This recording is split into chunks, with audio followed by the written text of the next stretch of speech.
Okay, everybody. Tonight we're going to talk about a master budget. And as you probably, when you're doing your reading ahead, you're familiar with it a little bit.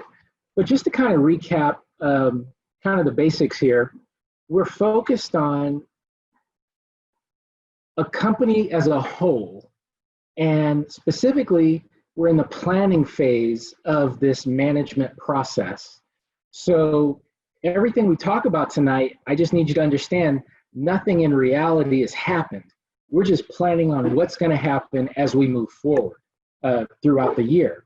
So imagine that what we're doing today is being prepared just before January 1st of the year, or even earlier in December of the previous year, okay? So that's kind of the premise that we're going to start from. Now, the master budget is a collection of several different budgets that are put together. And in these budgets, they're all connected. Kind of like being, like, you may have learned that all your bones in your body are connected together. And that's not true, by the way. All your bones in your body are not connected. I didn't learn that till later in life, but all the master budgets are connected. And so we're going to flow from one budget to another, and we're just going to see how they're connected. But in order to create some of the later budgets, we'll have to refer to some of the earlier budgets, okay? So I'm going to try and keep us in line with what pages we're on and things like that as we flip around. And again, feel free to stop me. You can unmute yourself and just ask a question. I certainly don't mind pausing. Now, I will say that we have a lot to cover, so I'm going to do my best to get through it all. But I don't want to seem like I'm rushing through it. So please feel free to pause me and just ask a question if you need to. All right? Let's turn in our workbooks to page 372. Page 372.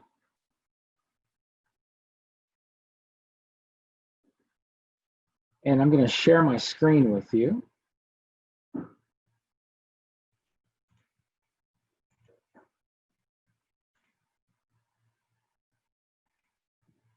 Okay, so we're going to be doing budgeting for a company called Basic Sound Incorporated. So on page 372, it says, Basic Sound produces and sells portable solar-powered music players for $45 each. Put 45 on that blank line. That's going to be our selling price for the day, all right, for all of these portable solar-powered music players. And I'm just going to assume that you don't have one of these, okay? So, yeah, there, I've got one, you don't. So we're going to be producing and selling the solar-powered music players, which means we're actually manufacturing these ourselves. We're not just buying them at a lower price and selling them at a marked up price. We're manufacturing them ourselves. And it goes on to say that the company needs to prepare operating budgets for the year ended December 31st, 20x3. We could say that's 2013 if you'd like, okay, or 2023 if you want, but just 20x3. And it says the budgets need to be stated on a quarterly basis. So we're actually going to break the entire year into quarters or 4 parts. And sometimes it's going to be helpful to add up all 4 quarters together to get some yearly dollar amounts. Other times it's not going to make sense to do it. So I'll be sure to provide that information to you as we go along here.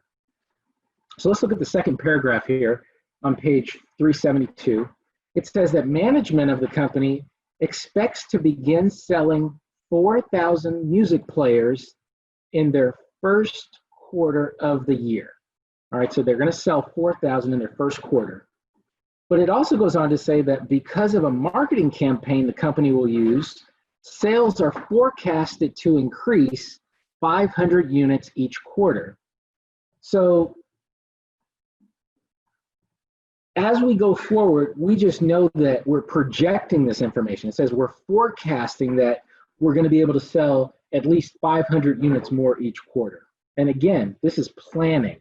We haven't sold anything this year, but this is all about preparing a budget, okay? All right, so our first task it says prepare a sales budget for basic sound. Okay, prepare a sales budget. So here at the bottom of page 372, I have the sales budget. And you'll notice here that it has the name of the company, the name of the budget we're preparing, the sales budget, and then it says for the year ending December 31st, 20x3. So it's got a header that tells us exactly what type of budget we're preparing.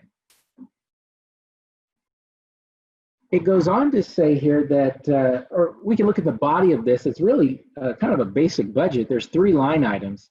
Let me turn on my highlighter, my laser pointer. We've got expected unit sales. We've got a line item here for the unit selling price. And then if we multiply these 2 lines together, we're gonna get our total sales. So the first thing I wanna do is just lay out for each quarter, what will the expected unit sales be for each quarter, okay? So as we lay that out, I'm just gonna write in $4,000 for quarter 1, and then I increase each quarter by 500 units. And then I'm gonna total up how many units we're gonna sell for the year. That equals 19,000. So write that in your workbook.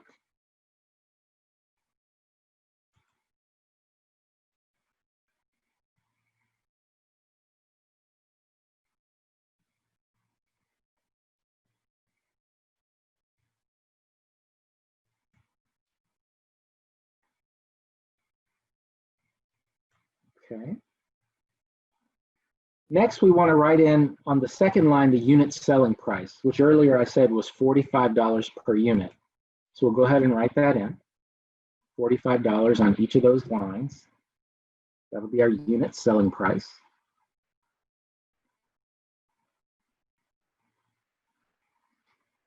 And I do want you to use a calculator tonight to calculate some of these numbers. After a while, it gets kind of repetitious, and I will provide you with some final numbers. But I do want you to practice doing the math here as we go along in part.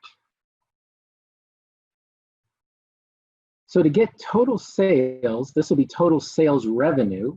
So write sales revenue next to the word sales if you need to, but this will be total sales revenue in dollars. We're going to multiply the expected unit sales times the unit selling price. Expected unit sales times the unit selling price.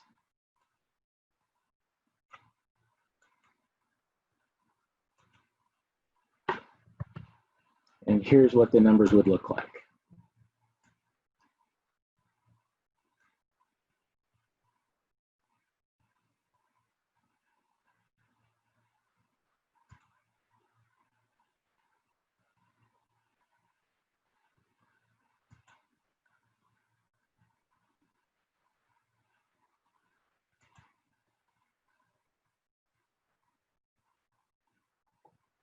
Okay. What questions do you have? You can unmute yourself, ask a question if you need to.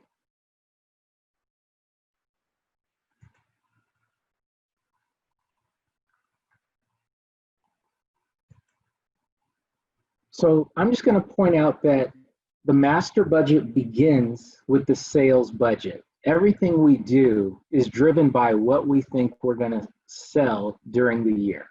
Okay, so we always start with the sales budget. So let's move on to our next budget, page 373.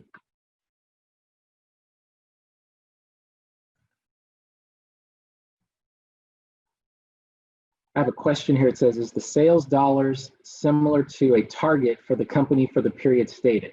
Yes, these are a targeted period. This is what everything's a forecast or a projection. It's what we're hoping to have happen, but most likely it's not going to happen. All right. So page 373. It says that Basic Sound has long held a belief that sales can spike at any time and extra units need to be on hand to prevent a backlog.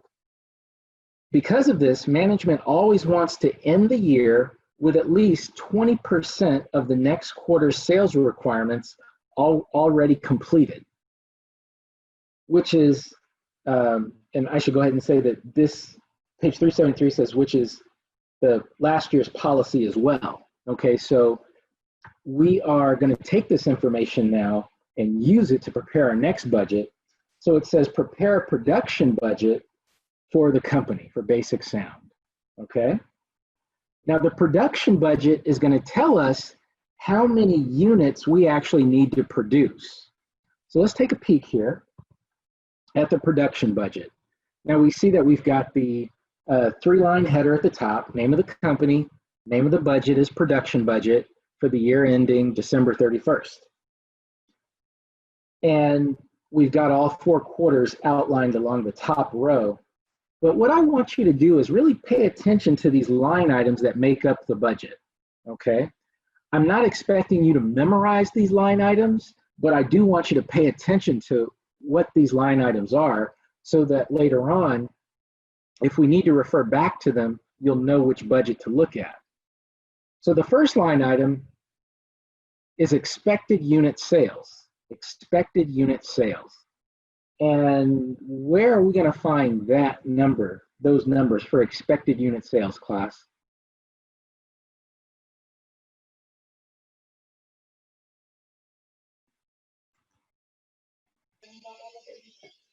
All right, thank you for that. I see people saying in the sales budget. Yeah, the budget we just created. So that's where we're going to pull those numbers from.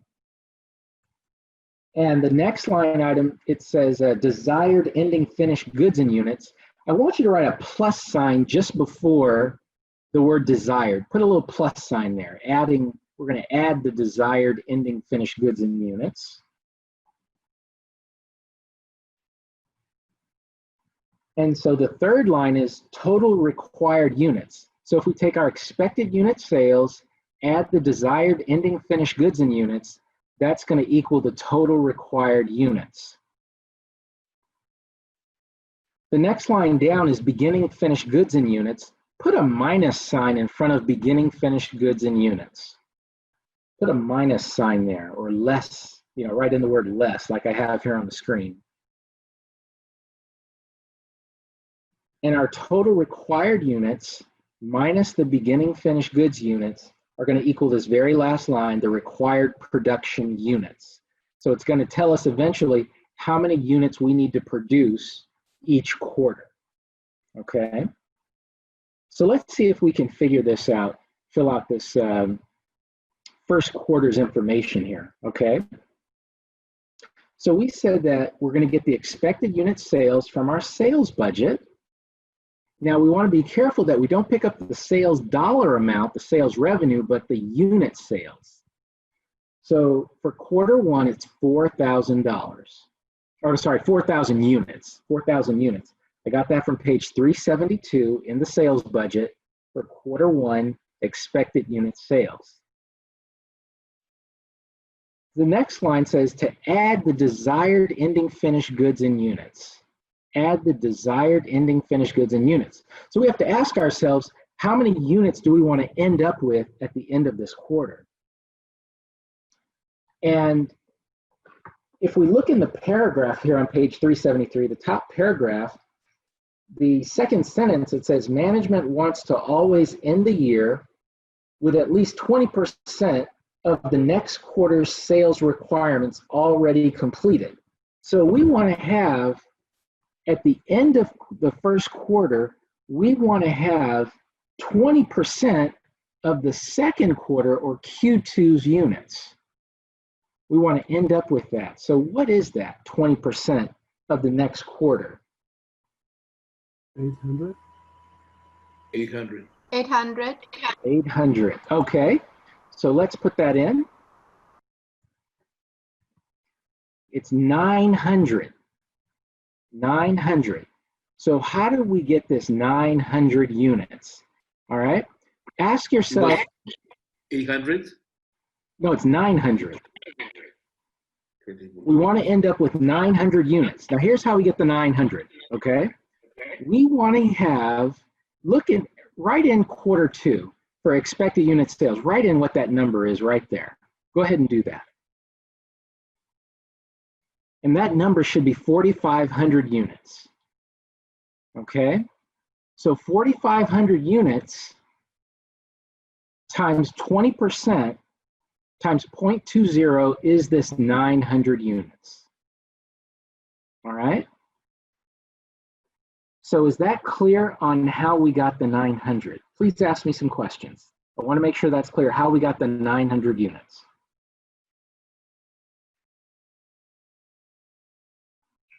Professor, why are we solving for 20% based off of Q2? I think that's my only question, as opposed to Q1.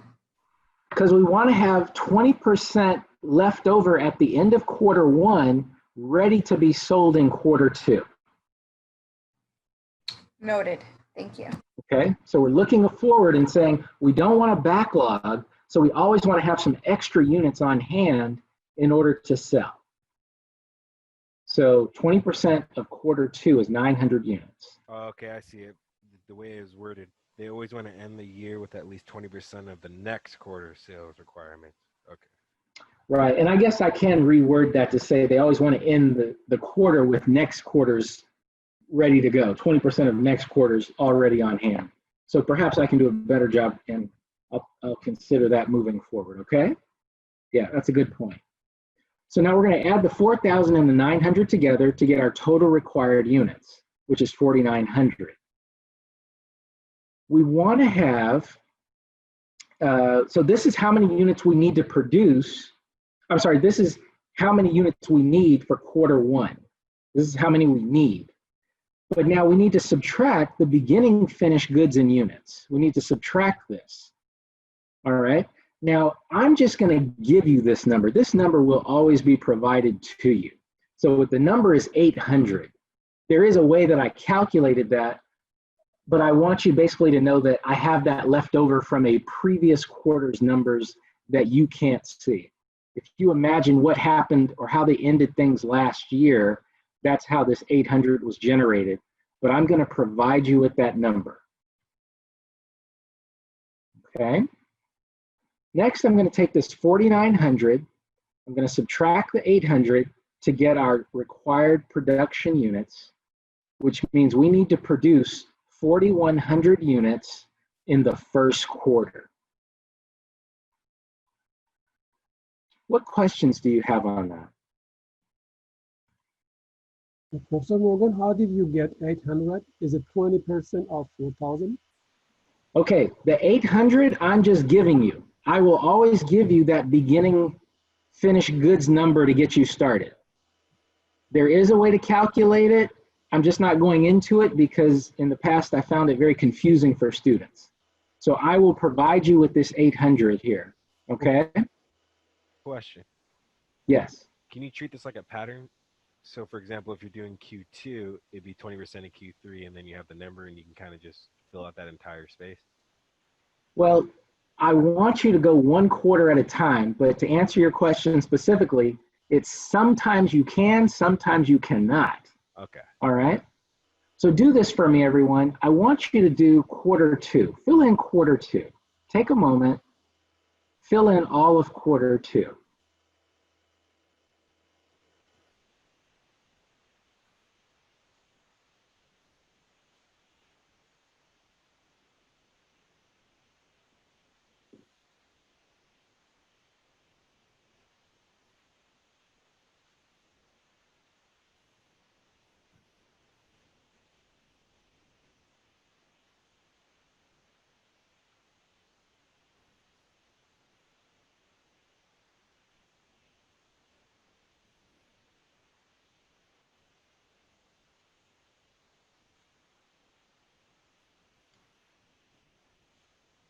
Someone's asking about the expected unit sales for Q3. That's going to come from the sales budget.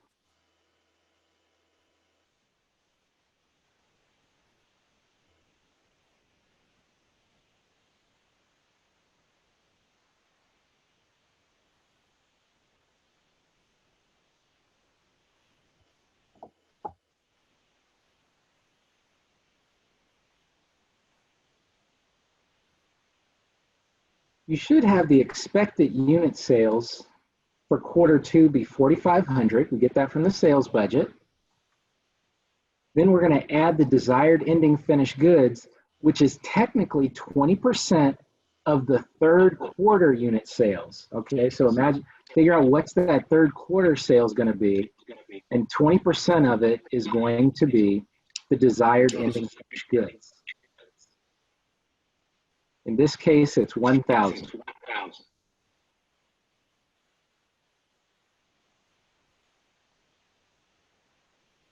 You'll add those two together to get $5,500 or 5,500, I'm sorry, 5,500 units.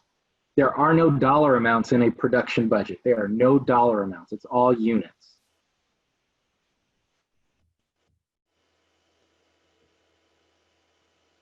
How about the beginning finished goods in units? What number is that?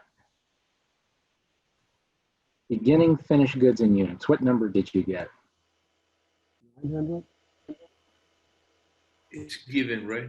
So you're going to give it. Is 4,900? Not quite. The beginning of the second quarter, the beginning finished goods in units, it's going to be 900 units. We get that from this quarter one. The desired ending finished goods is 900. So that becomes the beginning finished goods in the next quarter. Did you get that? Yeah, I get it now. Because that's the beginning now for the desired finish. Right. The end of Q1 is the beginning of Q2. So we'll take the 5,500 units, subtract 900 units to get the required production in units of 4,600. Hello, Professor. Okay. Yes. I'm sorry if you said that again, if you're gonna have to say this again, but how did we get the 1,000 for the desired ending finished goods? So the 1,000 desired ending finished goods, imagine your third quarter, all right? What is your expected unit sales in your third quarter? You're gonna multiply that times 20% to get the 1,000 units. Kind of like this 900 units here that I'm circling, that was 20% of this 4,500 units. So this 1,000 is going to be 20% of your Q3. Imagine what your Q3 units are.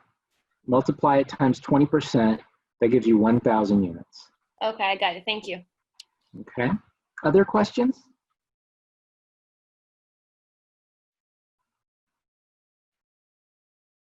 All right. Take a stab at the third quarter. Do your third quarter.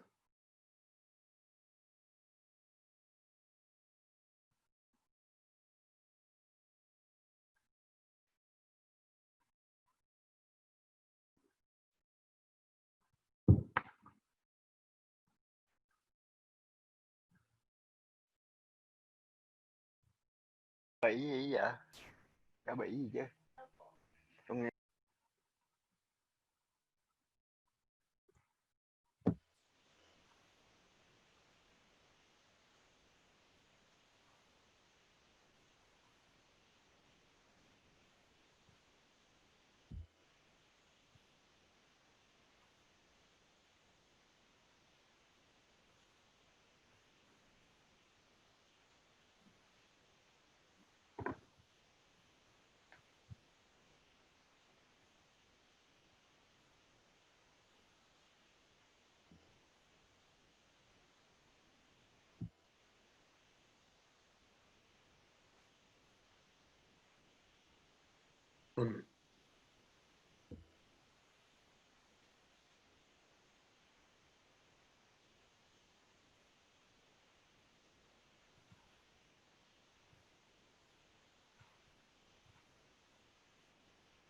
Okay, so here's what your third quarter should look like.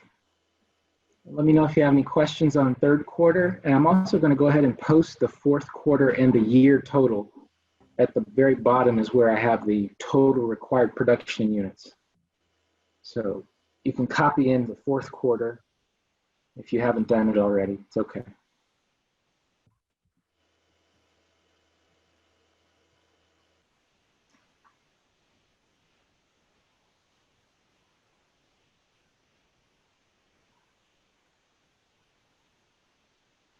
And I do want to mention this fourth quarter number here for desired ending finished goods and units, 1,200. I've just calculated if we were to continue this pattern of selling our product, increasing it every year, this number would be 20% of 6,000. That's how I got this 1,200. So I assume like a quarter 5. And that's how I got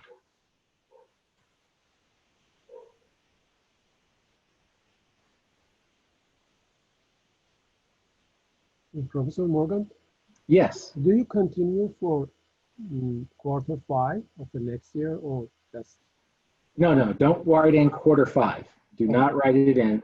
You can just kind of assume what might happen there.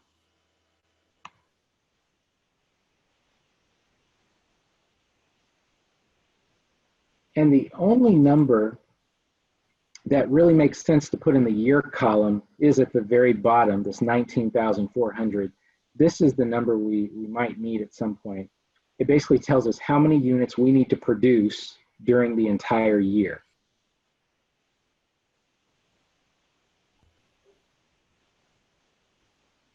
I suppose you could write in the total expected unit sales, but we do have that number on the sales budget already.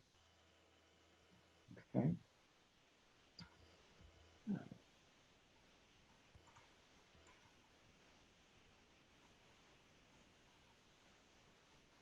Okay, so I'm going to move on to our next budget here. So we've prepared the sales budget. After you prepare the sales budget, you prepare a production budget that tells you how many units you need to make. And so after we've done that, we can go ahead and turn to page 374, and let's check out our next budget. So on page 374, it says that Basic Sound's music players require 4 pieces of material that will be assembled together to create 1 unit. I want you to underline 4 pieces of material. Underline 4 pieces of material. Okay? And it says that each piece of material costs $3. So for every piece of material that we need to buy at some point, it's going to cost us $3. And it says that the company desires to maintain an ending raw materials or an ending inventory of raw materials equal to 5% of the next quarter's production requirements. Underline 5%. Underline 5%. Okay? And so it says prepare a direct materials budget for Basic Sound. So after we've prepared a production budget, we need to prepare what's called a direct materials budget. So the direct materials budget, let's take a look at it here, bottom of page 374. We've got our 3-line header. All right, pretty standard. Name of the budget is direct materials budget. And let's just look at these line items. Very important that we pay attention to the line items here. We have the units to be produced. Where would we get that information from? The units to be produced. Somebody tell me. On page 320. No, don't tell me on a page. Tell me where. On the production budget? Production budget. There you go, production budget. You're going to get it from the production budget. Then it says direct materials per unit in pieces. Okay, so we've got that information. We're going to multiply these two things together. We're going to get the total pieces needed for production. Okay, so you multiply the first 2 lines together. So if you want to put a little multiplication symbol in front of the word direct materials per unit, that's going to give you this total pieces needed for production. Then the next line down, desired ending direct materials, we're going to add that number. Add the desired ending direct materials. And that's going to give us the total materials required. Then we're going to subtract the beginning direct materials. We'll figure that out. And this will give us our direct material purchases. So up until this line, direct material purchases, everything is just units. Okay, everything is just units. But then we get to cost per piece, and we're going to multiply the cost per piece times the direct material purchases, That's going to give us this last line, the total cost of direct material purchases. So let's walk through this together one at a time. For Q1, for quarter one, our units to be produced is going to be 4,100 units. We get that from the production budget on page 373. Does everyone see that connection? Yes. The next line is direct materials per unit in pieces. So this is going to be 4 because it takes 4 pieces of material that need to be assembled together to make our solar powered music player. Okay? So 4 pieces of material. So we're going to multiply these first 2 lines together, and that's going to give us the total pieces needed for production, 16,400. Now this is going to set so total pieces needed for production. We're saying that if we need to produce 4,100 units, we need 16,400 pieces of material that will be assembled together to make those units. Okay? Now, we want to add the desired ending direct materials. Oh boy, how do we get this number now? Now, I'm going to give you the number and then tell you how I got it, okay? So the desired ending direct materials, the number is 920. So I want to talk to you about how I got that 920. That is going to be, if you pay attention to the paragraph at the top of the page, it says in the third sentence, second line, third sentence, Basic Sound desires to maintain an ending inventory of raw materials equal to 5% of the next quarter's production requirements. So you've underlined 5%. What is the next quarter's production requirements? Well, here's what I want you to do. I want you to fill out quarter 2 all the way through the third line. Fill out quarter 2 all the way through the third line. And when you get this number here that I'm circling, the total pieces needed for production, you're going to multiply that times 5%. That should give you the 920.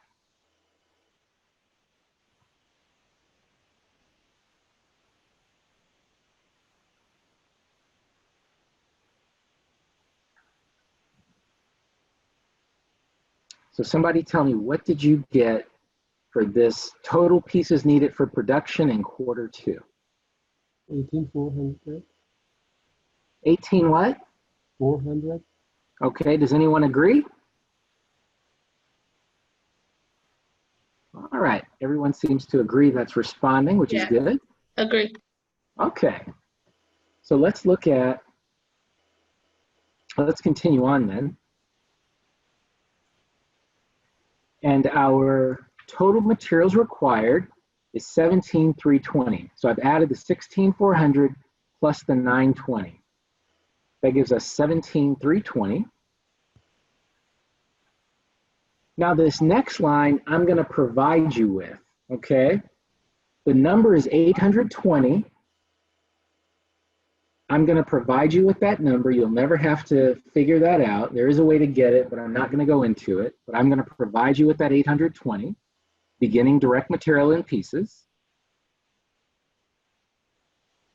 So I'm going to take the 17,320, subtract this 820, and that's going to give me the direct material purchases of 16,500. So that's units. Everything up here at the top, that's units. Next, I'm going to multiply the 16,500 units, the direct material purchases, times the cost per piece.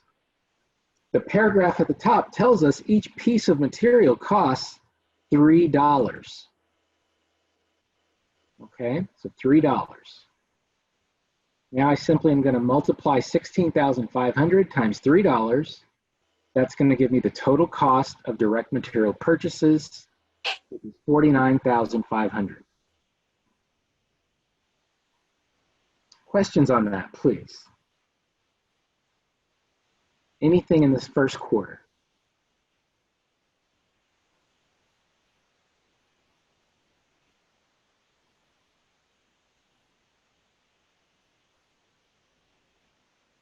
Remind me the lines that will be given to us. All of the budgeted line items you do not have to memorize. Okay. I just want you to be familiar with them. You don't have to memorize them, though. I know that I personally have not memorized every line item.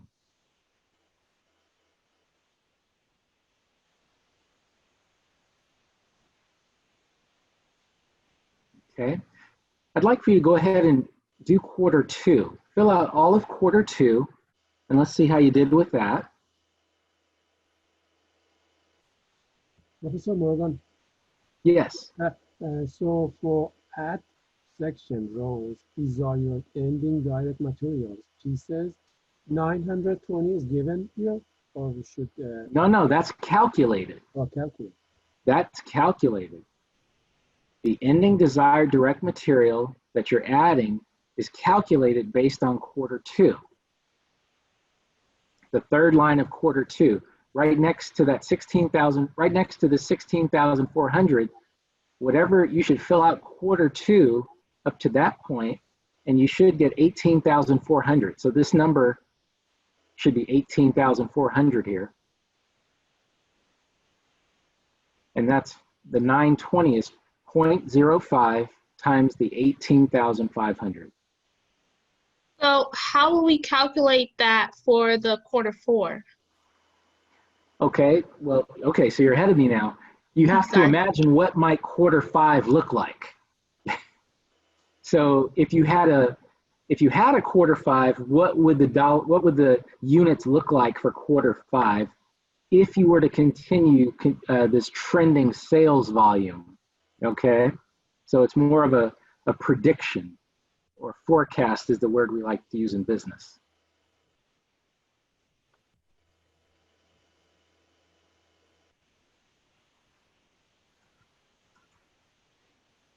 So here's what my quarter two looks like. You take a look at your quarter two and ask me questions if you have some.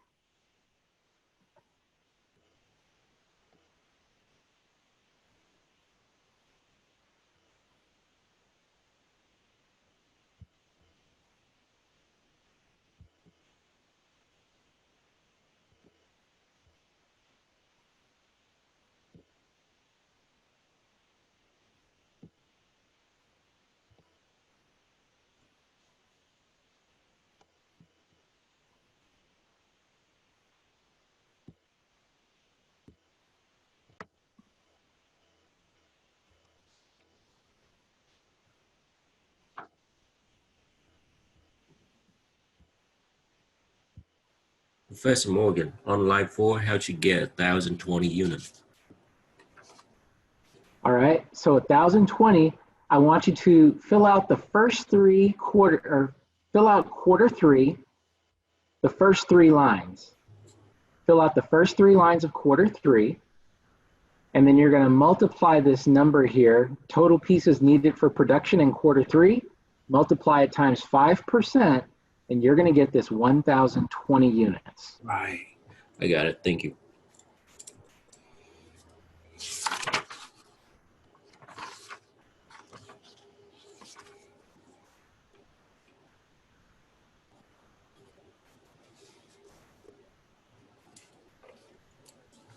So I'm gonna post quarters 3 and 4, just for you to take a look at. You can write these in.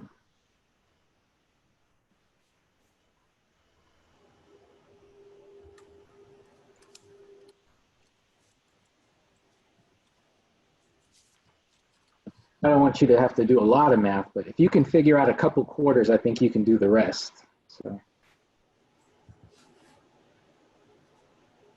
Professor, how do we get the 920 total beginning direct material pieces for quarter two? Okay, it comes from, so you want this 920 here. Yes.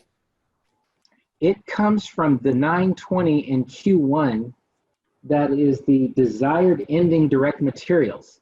So the desired ending direct materials of 920 in quarter one becomes the beginning direct materials in quarter two. If you end quarter one with 920, you begin quarter two with 920. Thank you. We are on page 374. We're doing quarter three and just copying down quarters 3 and 4 actually on page 374. I have a question. How do we get the 1220? So the 1220, you have to imagine a quarter 5. What might a quarter 5 look like if we were to have it? So I just kind of projected a quarter 5, and we would need essentially the 1220. Most companies, they prepare these budgets rolling forward. So after one quarter passes, they'll add on a new quarter on the very end. So they'll always be presented with 4 quarters of information. Look at page 375.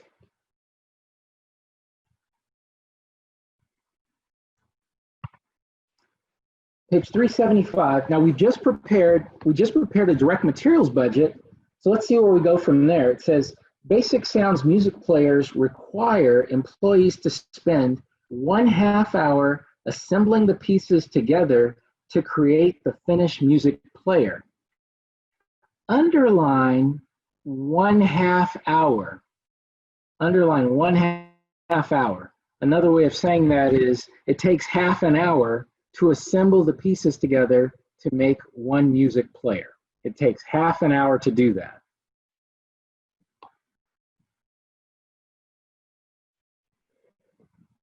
It goes on to say that the union representing the employees has negotiated a $15 hourly rate for each employee. So, later on this semester, we're going to talk about, is it better to have your employees in a union or not in a union? And you probably have your own thoughts on that, and so do I. So we're definitely going to be talking about that, okay? And I look at it from all perspectives, and I let you decide what you want to do when you're out there starting your own company, okay? But yeah, so for this company, it says all the employees get paid $15 each, or per hour. All right. So we want to prepare a direct labor budget. Previously, we prepared a direct materials budget. Now we're going to prepare a direct labor budget, okay? Let's look at the line items that make up the direct labor budget here. We've got the units to be produced. Where are we going to find that information? The units to be produced class, what budget will that come from? Production. There you go, the production budget. Yeah, the production budget gives us the units to be produced. Then we're going to multiply that times the direct labor time per unit. So you can put a little X in front of direct labor time per unit. And that's going to give us our total required direct labor hours. Then we're going to multiply the total required direct labor hours by the direct labor cost per hour. And that's going to give us the total direct labor cost. So I'm going to go ahead and fill out this first quarter information here for us. The units to be produced from our production budget for quarter one is 4,100 units. The direct labor time per unit is 0.5 hours, okay? You could write 30 minutes, but it's going to get a little difficult if you convert things to minutes and need to then convert them back to hours. So half an hour or 30 minutes is 0.5 hours. I'm going to multiply these two lines together, and I get 20,050 or 2050 hours, 2,050 hours. 2050. Mm-hmm. So 4,100 units times half an hour gives us 2,050 direct labor hours. That's how many hours it's going to take to produce 4,100 units. It's going to take 2,050 hours. Then I'm going to multiply 2,050 hours times $15. And that's going to equal 30,750. Do I have a question?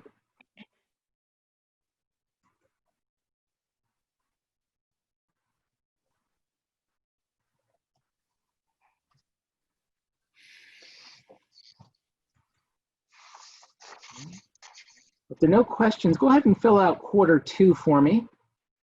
Fill out quarter 2.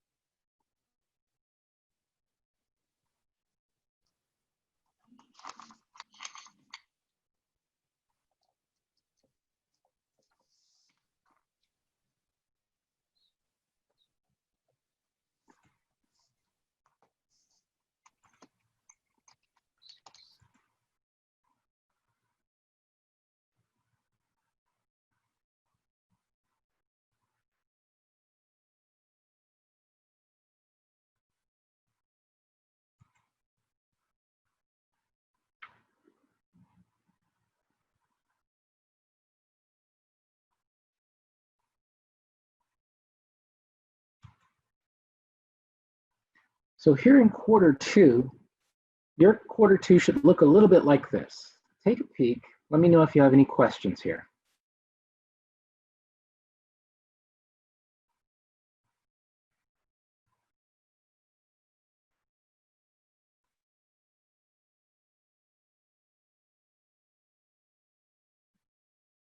Any questions on Q2, quarter 2?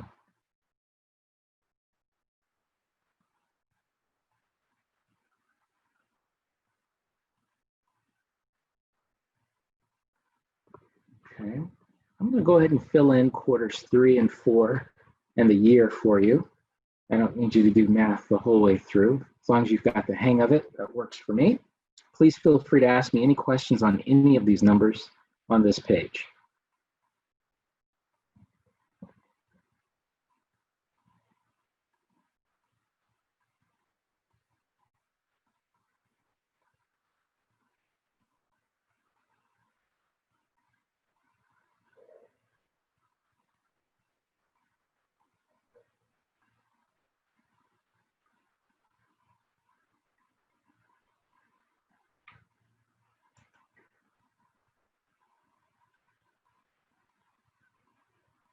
Someone's asking, how do we get the first column?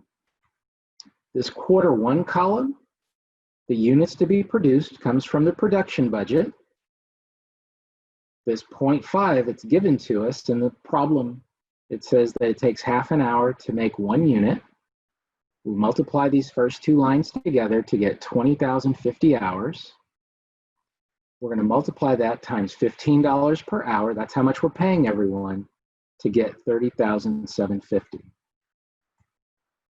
That's right, that's right. Remember, the sales budget is where we get started. That's where we start. Okay, so we began by preparing the sales budget, which is where everything starts. Then we went to a production budget to tell us how many units we need to make. So then we started, okay, then we went on to prepare a direct material budget. We just completed the direct labor budget. What do you guess is the very next budget going to be? Direct material, direct labor. What's the third component in actually producing these music players? Overhead. That's right, the manufacturing overhead budget. All right, we are back on the record here. So we're going to pick it up again. We are going to continue preparing master budgets, or a master budget for a company, basic sound. And before I jump back into it, I just want to take a moment to say, you know, we spend an awful lot of time talking about how to make a company function better financially. And very little time is spent focusing on us as individuals.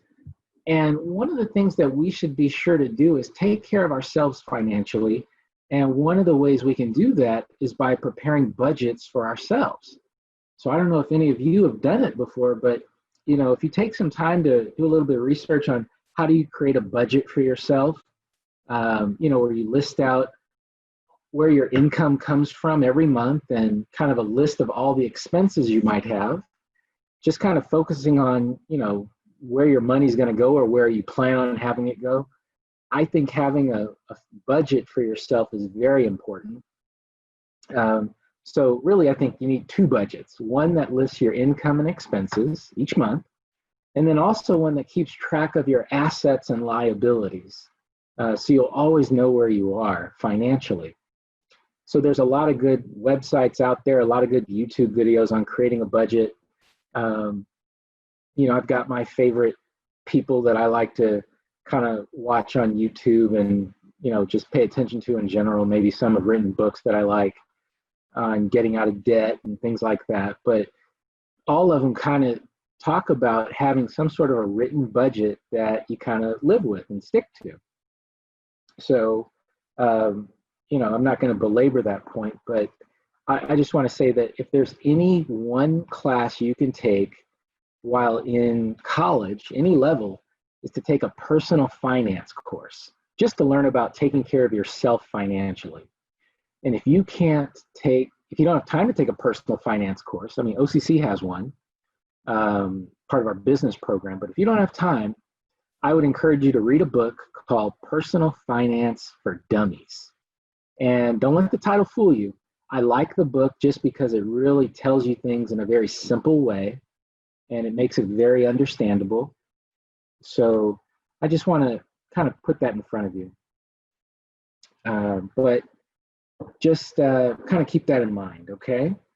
Personal Finance for Dummies, excellent book and easy read. And so it was recommended to me by my boss right before I started talking to wealthy people about how to manage their finances. And so, you know, it works for everybody. All right, let's turn to workbook page 376, and we'll keep going with our presentation. Hang on 1 second, share screen. There it is. Okay. All right, so page 376. It says Basic Sound Incorporated expects variable manufacturing costs to fluctuate with direct labor hours. I want you to underline direct labor hours. Underline direct labor hours. That's very important. It says that management expects indirect labor costs to be $1.70 per hour, indirect materials to be $2.60 per hour, the utility costs to be $1.40 per hour, and machine maintenance costs to be 40 cents per hour. Okay? It goes on to say that quarterly manufacturing fixed costs are expected to include FCC inspections of $2,000, depreciation of $5,000, property taxes of $2,000, and insurance of $458. All right, so that's good information. Those are quarterly fixed costs. So it tells us, let's move to page 377. Page 377 says prepare a manufacturing overhead budget. So we've already prepared a direct material budget and a direct labor budget. Now it's time to prepare the manufacturing overhead budget. Now this particular budget, we see that we've got some variable costs and fixed costs. So I want to start with, let me not get ahead of myself, I want to start with these variable costs. And the problem set tells us that the variable costs are made up of different components based on direct labor hours. And we're going to be multiplying those times certain dollar amounts. So I'm just going to be writing in the dollar amounts right next to the variable cost words here, okay? So based on the paragraph on page 376, the first paragraph, these dollar amounts should be as follows.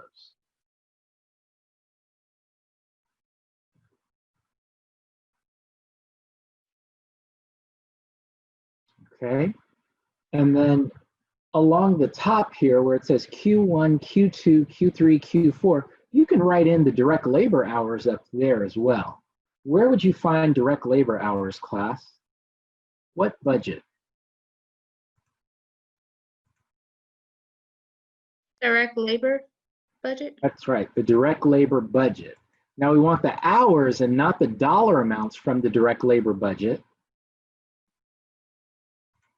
We want the hours and not the direct labor hours. So write in the hours just above Q1, Q2, Q3, and Q4, right in those hours, just above there.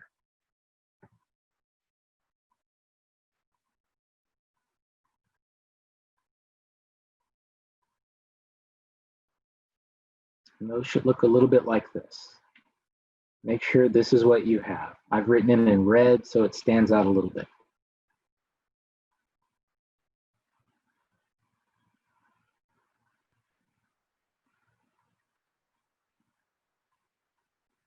So for Q1, for indirect materials, I'm going to take this $2.60, multiply it times 2,050 hours.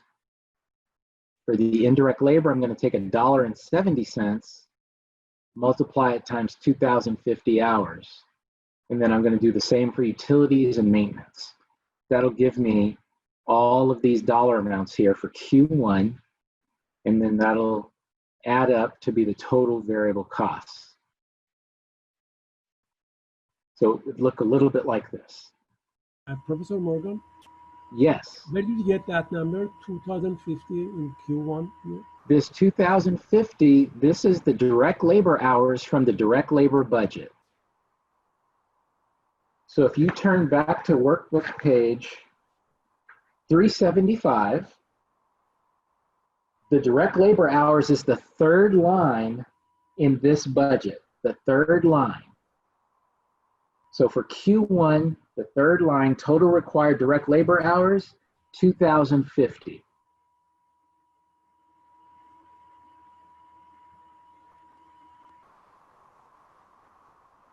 Other questions, please. So how did you get the 5,330? Okay, so the 5,330 is $2.60 times 2,050. You see that? Yes, I have it now. Thank you. Okay. So we're saying that these variable costs are made up of the direct labor hours, the 2,050, multiplied times some dollar amount that we've written next to each of these variable costs here. That was given to us.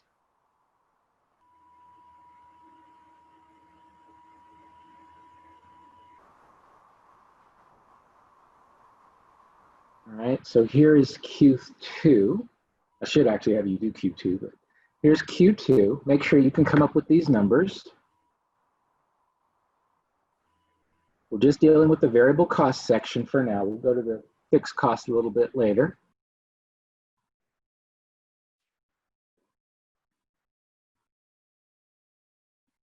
Any questions on these Q2 numbers for variable costs?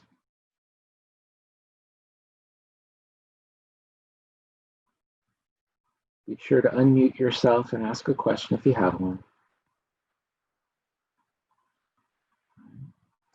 I'm going to go ahead and write in Q3, 4, and add them across, straight across for the entire year. So you can just copy in those numbers. I'm not going to have you calculate them all. All right. So let's talk a little bit now about these fixed costs. The fixed costs are just given to us. They're given to us on a quarterly basis. And here I've got the fixed costs for Q1. And I've just kind of listed them out based on the information provided to us and totaled them up here.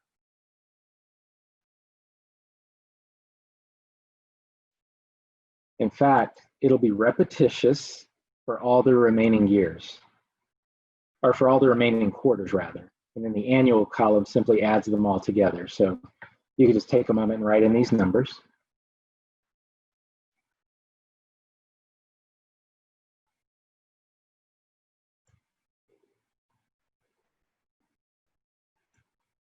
Why we have instead of the fixed cost continuing, it goes to 8,000? Well, that's the annual column. So the 8,000 here, that's adding up the 4 quarters. Once you have your total fixed costs, and I'll keep this on the screen a little bit, but once you have that, can you all see that the total of everything there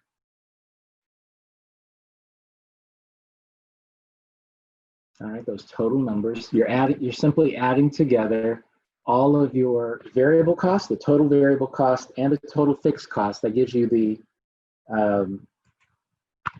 there it is, the total manufacturing overhead. So I'm simply adding together for this line item here, total manufacturing overhead. I'm simply adding together total variable costs and total fixed costs.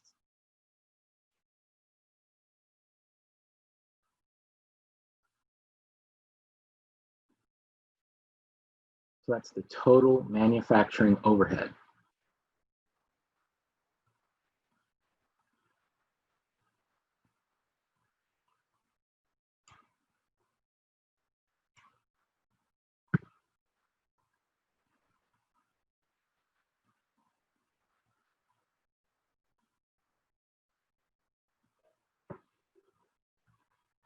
After that line, we have direct labor hours. So I'm just going to transfer those numbers that I had in red at the top of the page.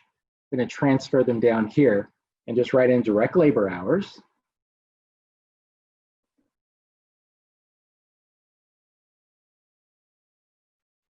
So I've just transferred those numbers down or directly from the direct labor budget.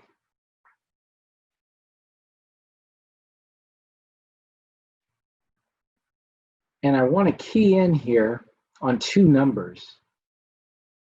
I've got this total manufacturing overhead number of $97,000 and, well, $97,002. And then this 9,700 hours. All right, so just keying in on these two numbers, I can get the very last number on this page, the manufacturing overhead rate per direct labor hour. Okay, so if I take the 97,000 divide by 9,700 hours, I get 10. All right, so this is the manufacturing overhead rate per direct labor hour. Can anyone unmute themselves and tell me what this number is called, this 10? What is that called?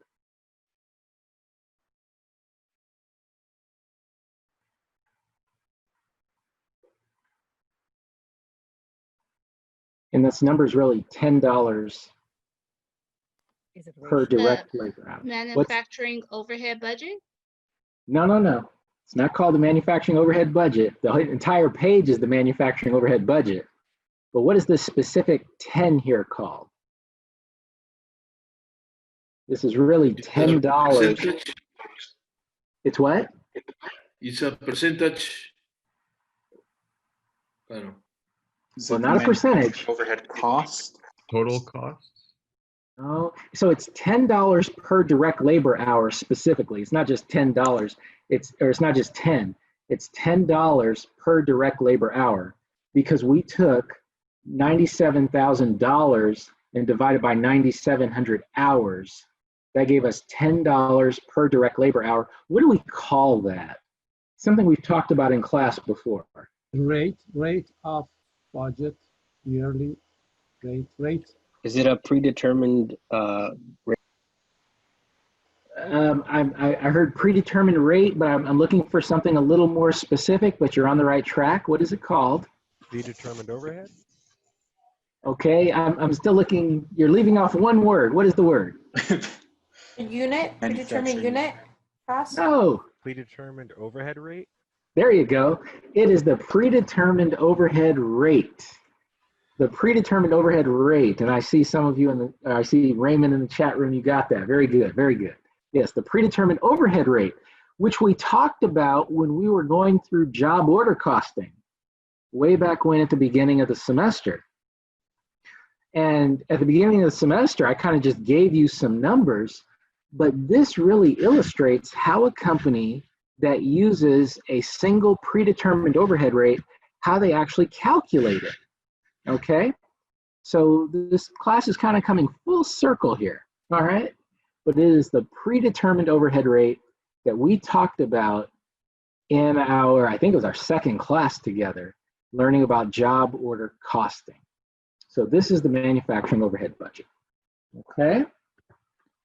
All right. Let's continue on. Now, with the manufacturing overhead budget, what do I really need you to focus on here? I need you to pay attention to the line items that make up the variable costs and the fixed costs. You really need to pay attention to those line items, okay?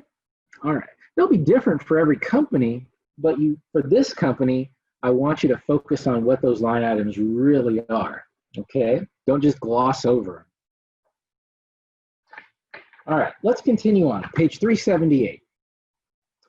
Page 378, it says, variable selling and administrative expenses fluctuate based on number of units sold.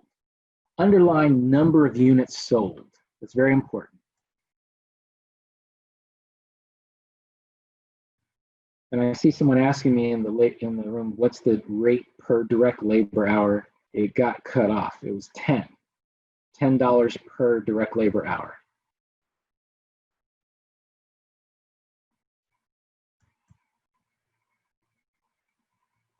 All right, so variable selling and administrative expenses fluctuate based on number of units sold. You've underlined number of units sold. These include sales commissions of $1 per unit, shipping expenses of $1.50 per unit. All right, so that's the variable.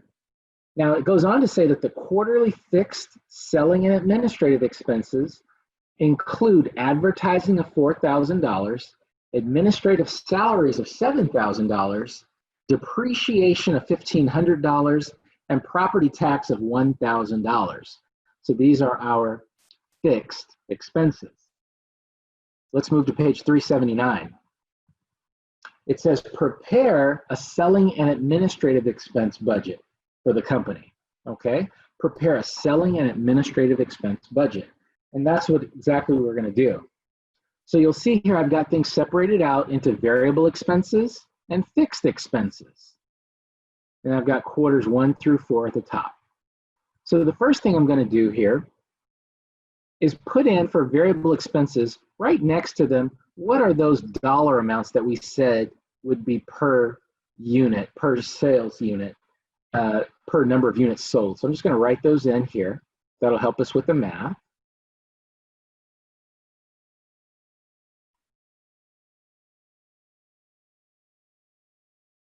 And then along the top, I'm gonna write the budget sales in units. Where do we get these numbers from? Where are these numbers coming from? Manufacturing overhead budget? No. Sales budget, that's it. Yeah, they're coming from the sales budget. In fact, the very first line item here in this budget, it says budgeted sales in units. So I wrote them on the top here. You can actually write them just underneath on this first line here for budgeted sales in units. Professor Morgan? Yes. 4,000 is given the first one for Q1, the 4,000, because 4,000 for advertising of 4,000. How can I find 4,000 here? Is given? The 4,000 is given in the sales budget. You have to refer back to the sales budget for that. And in the sales budget, we also calculated the 4,500 units in the second quarter, 5,000 in Q3, 5,500 in Q4. There's a continuation of the previous. Well, no, it's coming from the sales budget, just these numbers here at the top. From the previous problem, 4,000. No. It's coming from workbook page 372, the sales budget. The very first budget we prepared is the first line of the sales budget on page 372. So I'm just going to focus in here on this variable expense area, and then I'll focus in on the fixed expenses. But really, I think I'll do them a little different. But I want you to see there's the variable component as well as the fixed component. So here is the quarter 1 numbers. I wrote in 4,000 here, which I basically just took from on top. So budgeted sales in units, 4,000, that's from the sales budget. I take $1 per unit, per selling unit, multiply times 4,000, I get 4,000. For shipping expenses, I get $1.50 times 4,000 I get $6,000. Questions on that, please? I want to make sure everyone got how I got this 4,000 and the 6,000.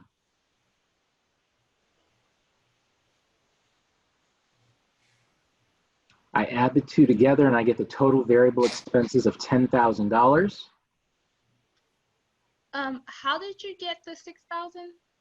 All right, so the $6,000 for shipping expenses, I took $1.50, which is given, and I multiplied it times the 4,000 budgeted sales in units. On page 378 at the top paragraph, it says that the variable selling and administrative expenses fluctuate based on the number of units sold. That's why I have the number of units sold here. Okay.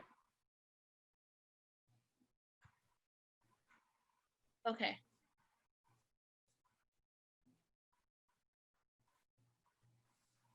Now at the bottom, I have the fixed expenses. These were all given. These were all given. I'm going to add them up, and I get 13,500 total fixed expenses.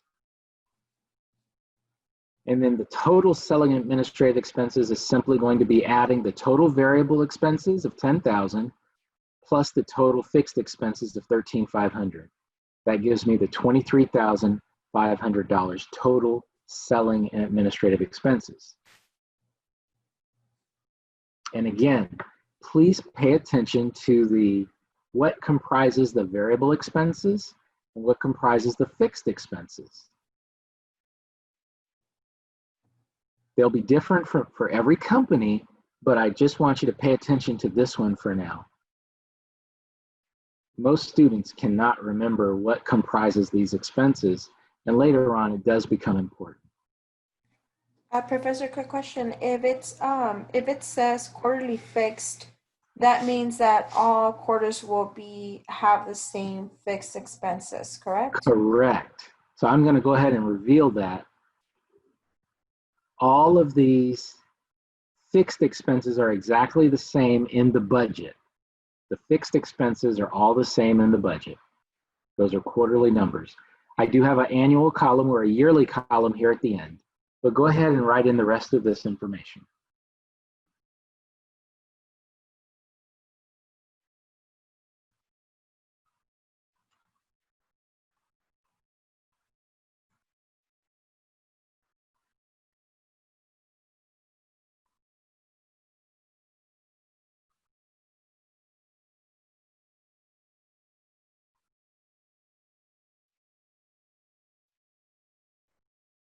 And feel free to ask me questions, please.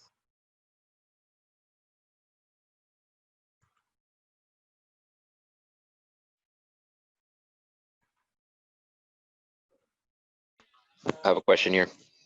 Talk to me. For the exam, will this be a type of multiple choice or a written question? How will this be on the exam? They will be multiple choice. Thank you. So I've got some practice problems for you, and you'll get a chance to, take the line items from these various budgets, apply them to the practice problems to come up with one answer, and that'll help you answer the questions. Yeah, but this will all be multiple choice.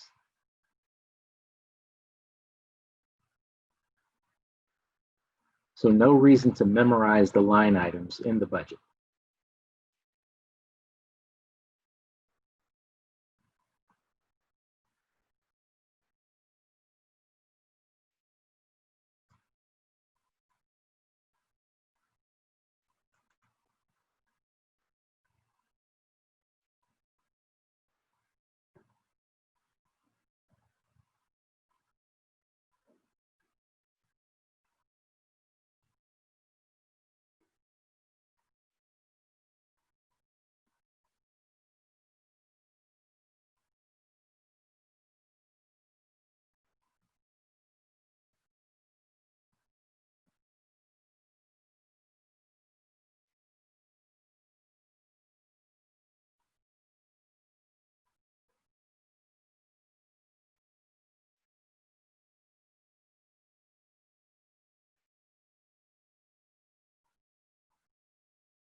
All right, you guys doing okay?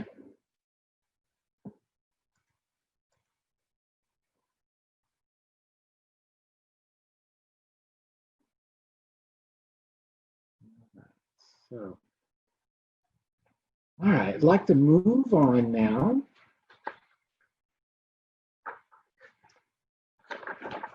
Let's take a look at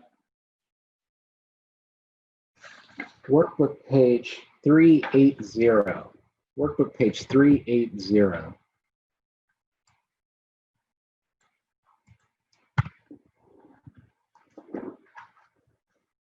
It's asking us to calculate the total unit cost of one music player, all right, for the company.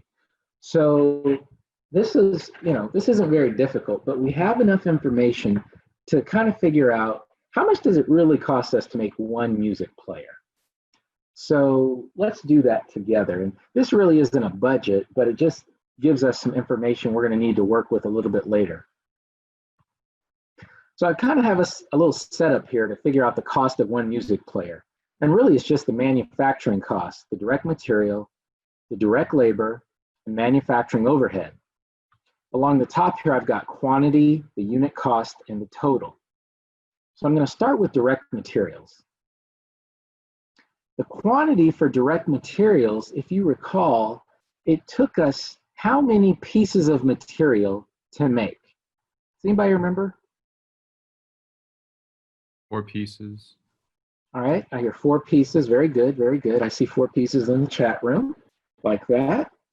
And what was the unit cost per piece of material?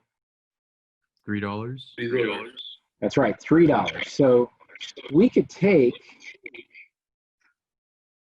the quantity of 4 pieces of material times $3. That equals a total of $12 in direct materials per music player. Okay? Questions on that?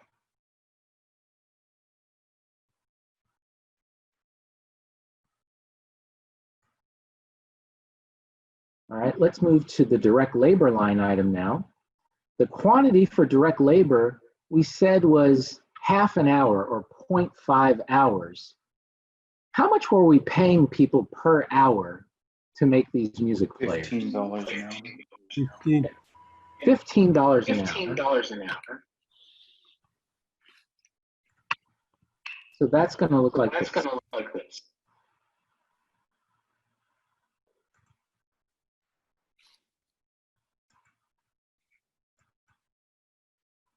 So now we've got the last line item here, manufacturing overhead.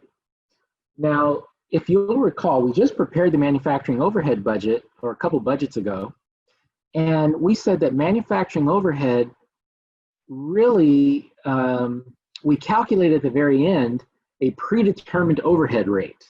Does everybody remember that? And our predetermined overhead rate really was the foundation of the predetermined overhead rate was direct labor hours. So for quantity, that should also be 0.5 or 0.5 direct labor hours times the predetermined overhead rate of $10. So it'll look a little bit like this.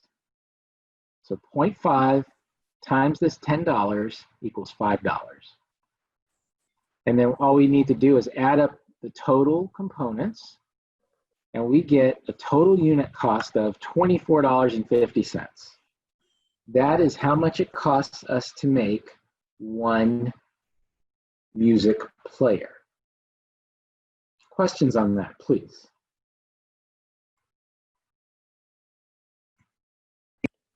Yeah, sorry, where did you get the 0.5 from the manufacturing overhead? So manufacturing overhead was based on a predetermined overhead rate of $10 per direct labor hour. So our quantity then has to be the direct labor hours it takes to make one music player. So it matches the direct labor hours quantity.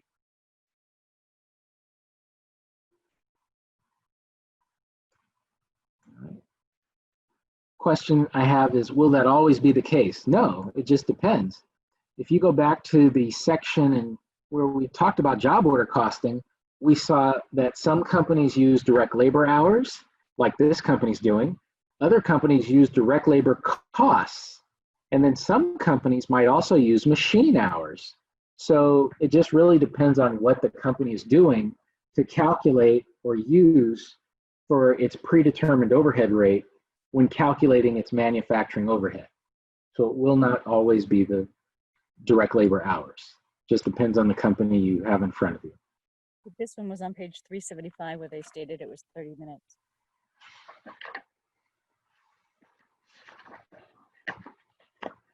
Yes, page 375 told us how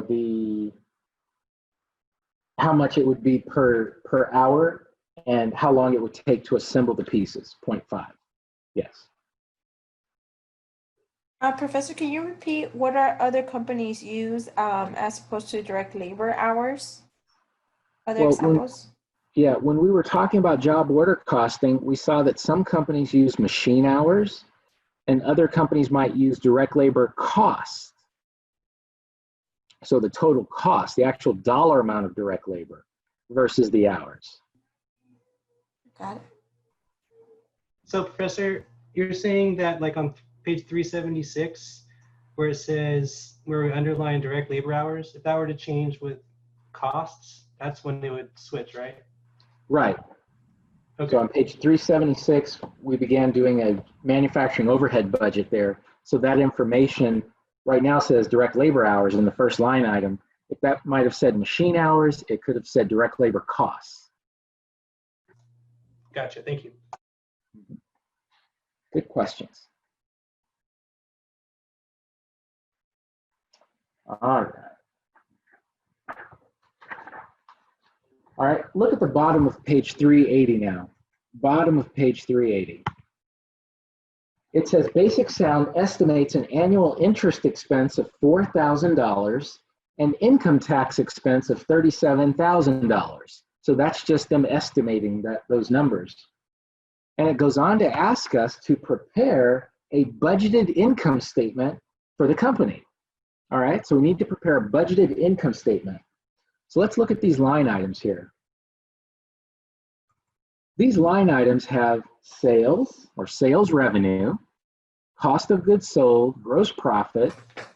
Really, this format is the multi-step income statement. This is the format of a multi-step income statement. So sales revenue minus cost of goods sold, so you can put a little minus sign in front of that. That equals the gross profit.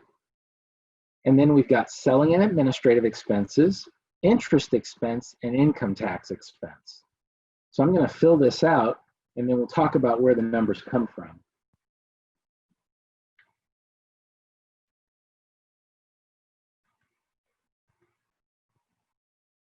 So I've got sales revenue here, $855,000. What budget did that come from, class? Sales? That's right, sales budget, from the sales budget, the total sales budget dollar amount. Then we've got cost of goods sold here, $465,500. Now let me tell you where I got this $465,500. On page 380 at the top, we calculated the cost of one music player, and I multiplied that cost times the total number of units we plan on selling for the entire year. So that comes from the sales budget as well. Take a look back. See if you can't do the math on that. And your sales budget is on page, just for reference, your sales budget is on page 372. Looking in the annual column, the expected unit sales, you have a number of units there for the entire year, and you're going to multiply that times what we just calculated at the top of page 380 as the cost of one music player. That gives you $465,500. I'll subtract these two numbers to get the gross profit of $389,500. Can you repeat that again? for the What- calculation. Okay. So I'll just start at the top. The sales revenue of $855,000 comes from page 372, the sales budget. That is the total sales for the year. Professor Morgan? Hold on. Okay. So on page 372, the total sales for the year is $855,000. The next number, $465,500, this is going to be the total expected sales in units for the year times the cost of one music player. Oh, so it's okay. So 24.50 times 19,000. Right, 19,000 units is what we plan on selling for the year. That comes from the sales budget times $24.50. That gives us the $465,500. Okay, I'm tracking now. Okay. All right, there was another question there. So you multiply each cost of make one unit of music player, which is $24.70, by the number of budget produced in page 372. No. You're saying that wrong. You got the first part right. You're going to take the cost of one music player, which is $24.50. You're going to multiply it times the expected unit sales for the year.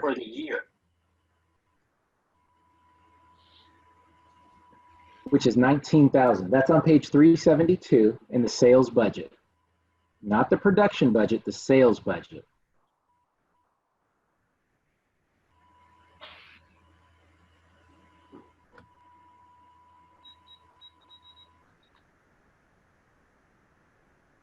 Okay.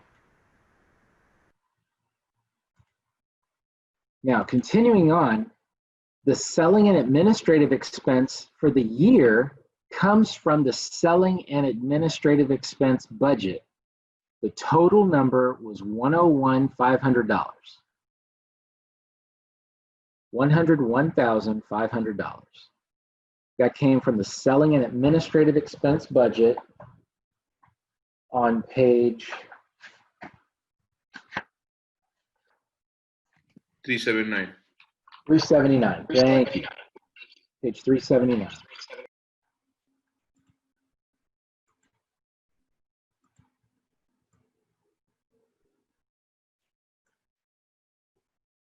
Now, the interest expense is given to us as $4,000. That was on this page 380. It was given to us as $4,000. The income tax expense was also given to us as $37,000. So we can then calculate net income as gross profit minus these expenses here. So that's $247,000.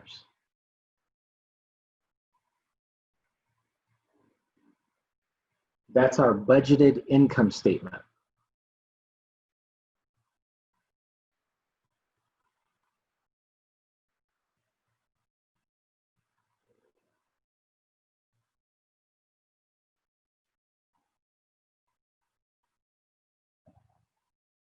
Professor Morgan? Yes. For the number 101,500, selling and administrative expense. So you bring, where did this come from, this number? It came from the selling and administrative expense budget on page 379. Look at the very bottom line on page 379, total selling and administrative expense. It is the last number on that page for the year. And the interest expense given, yes? It was given on page 380 in the paragraph right above the budgeted income statement. It's given.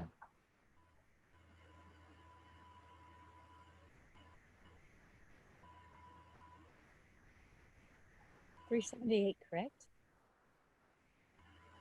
the selling administrative expenses on page 379,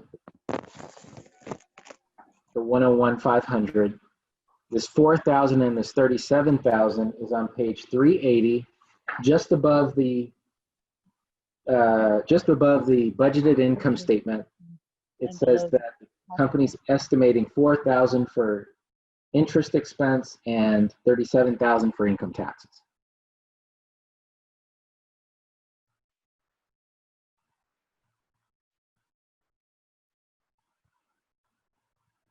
Other questions, please.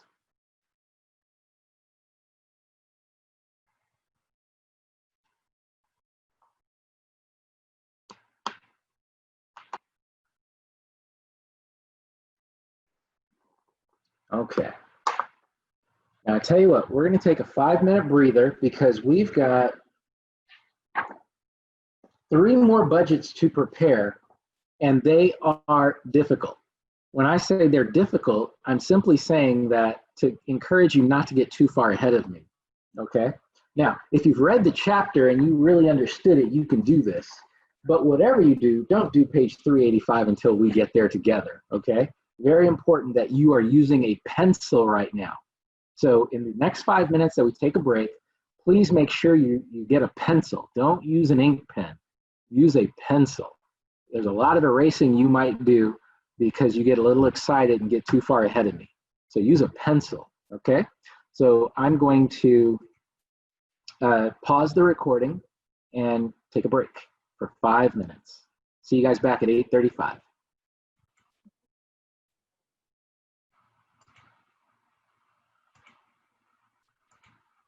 All right, so we're back, and I just want to recap what we've done so far. When we first got started preparing this master budget for the whole company of Basic Sound, we started off by preparing a sales budget. Then we moved into a production budget, which allowed us then to begin to assemble all the pieces of materials needed to create the product itself. So that was the direct materials budget, the direct labor budget, and the manufacturing overhead budget. We also went on to prepare a selling and administrative expense budget, and eventually this budgeted income statement that we see here. Every budget that we've done up to this point is called an operating budget, okay, an operating budget. The budgets that we do from now on are going to be called financial budgets. So I believe you read about those in your preparation for today's class. So I just want to make it a point of saying that we're switching from operating budgets to financial budgets now. Okay, so let's turn in our workbook to page 381. Workbook page 381. Now I'm hoping you all have pencils, okay? All right, so it says here, page 381, Basic Sound extends credit to all its customers. So meaning the customers don't have to pay in cash, all right? They don't have to pay in cash. They can pay later. Buy now, pay later. And it says, based on past experience, 30% of the customers generally pay in the same quarter that the sale takes place. 60% in the following quarter, and 10% pay 2 quarters later.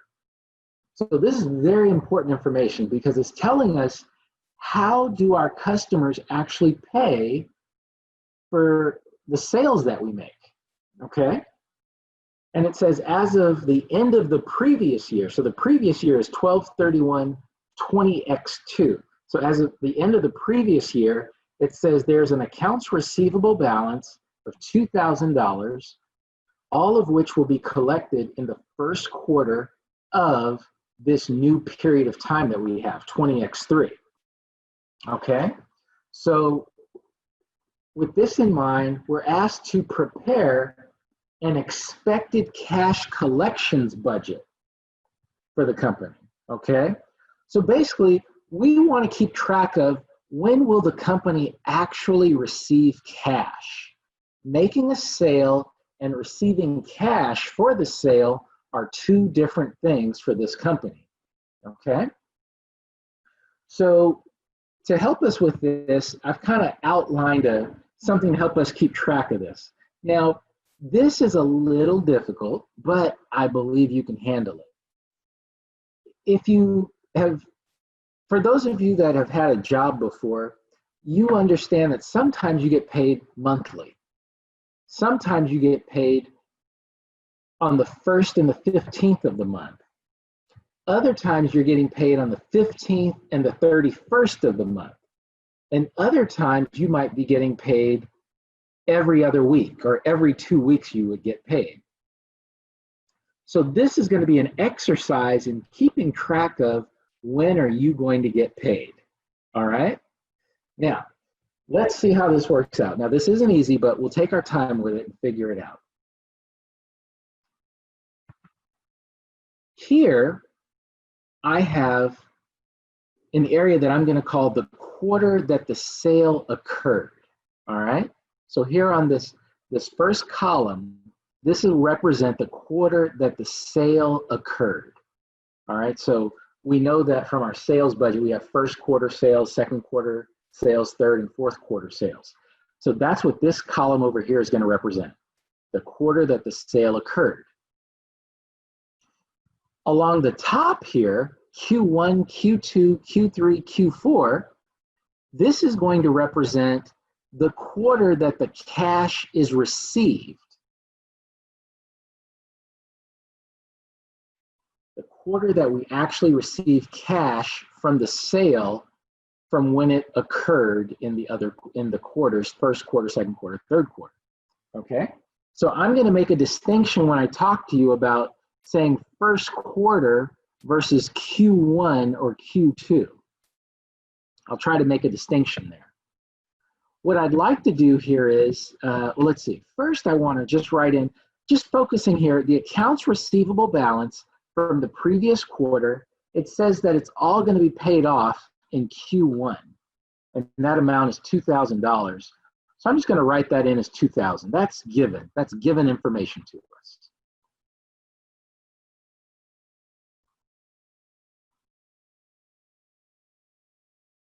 Okay, all right. Next, I want to focus in on this area I've highlighted here, first quarter, second quarter, third quarter, fourth quarter. I want to write in what was the actual sales revenue from each of those quarters. Okay, so I'm going to write that in. These were the dollar amounts, the actual sales revenue from each of those quarters. I've pulled this from the sales revenue budget. I pulled those from the sales budget anyway. I called it a sales revenue budget just now. I pulled it from the sales budget on page 372. These are the total sales revenue from that budget. All right. Okay, now I'm going to take my time here. So you ask questions as they come up, okay? I want to focus on just the first quarter. In the first quarter, we sold $180,000 worth of music players. Okay, that's the total dollar amount, $180,000. Now, at the top of page 381, in that paragraph, it says 30% of the customers generally pay in the same quarter as of the sale. So in the first quarter, we sold $180,000 worth of music players. So in Q1, 30% is going to be collected in cash. So I'm going to write $54,000 here. That's 30% of $180,000. I'm going to pause right there and ask you, what questions do you have on that?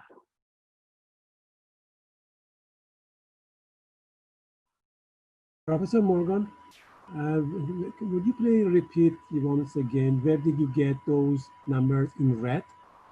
Okay, so these red numbers come from the sales budget. This is the total sales revenue for each quarter, page 372.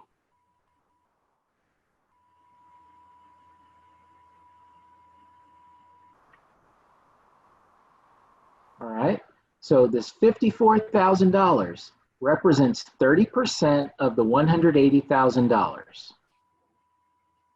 Because the problem tells us 30% of the customers pay in the same quarter. So I'm just going to say 30% of the $180,000 that will be collected in cash in that quarter.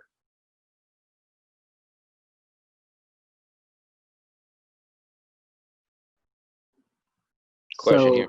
yes. In the wording above, it says same quarter, but in the bottom it says quarter one. So will same quarter be always equal to quarter one? No, it's the same quarter that the sale takes place. So first quarter, the first quarter sales correspond to Q1, that being the same quarter as first quarter, okay? So 54,000 is 30% of 180,000. Now, the problem also tells us that 60% is collected in the following quarter. So that means the following quarter after the first quarter is going to be Q2. 60% is going to be collected. So I'm going to write in $108,000 under Q2 for this first quarter. So $180,000 times 60% is 108.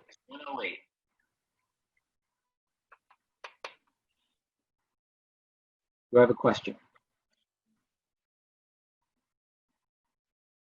Any questions on how I got this 108?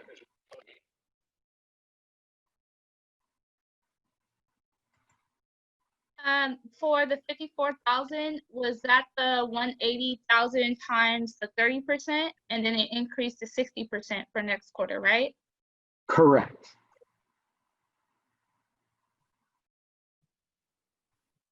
Okay. Other questions, please.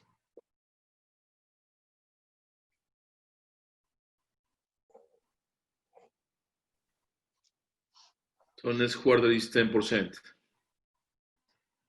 All right, now for quarter three, Q3, it tells us, now you gotta be careful here, it says that 10% pay 2 quarters later. So 2 quarters after the first quarter is gonna be Q3. Yeah. 18,000. Oh, so I get it. So it's almost like breaking it in half. So the 10% is paid over 2 quarters? Right, so if the first quarter is Q1, 2 quarters later is Q3.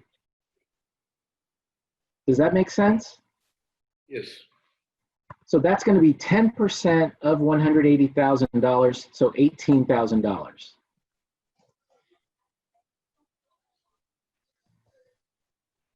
Wait, sorry.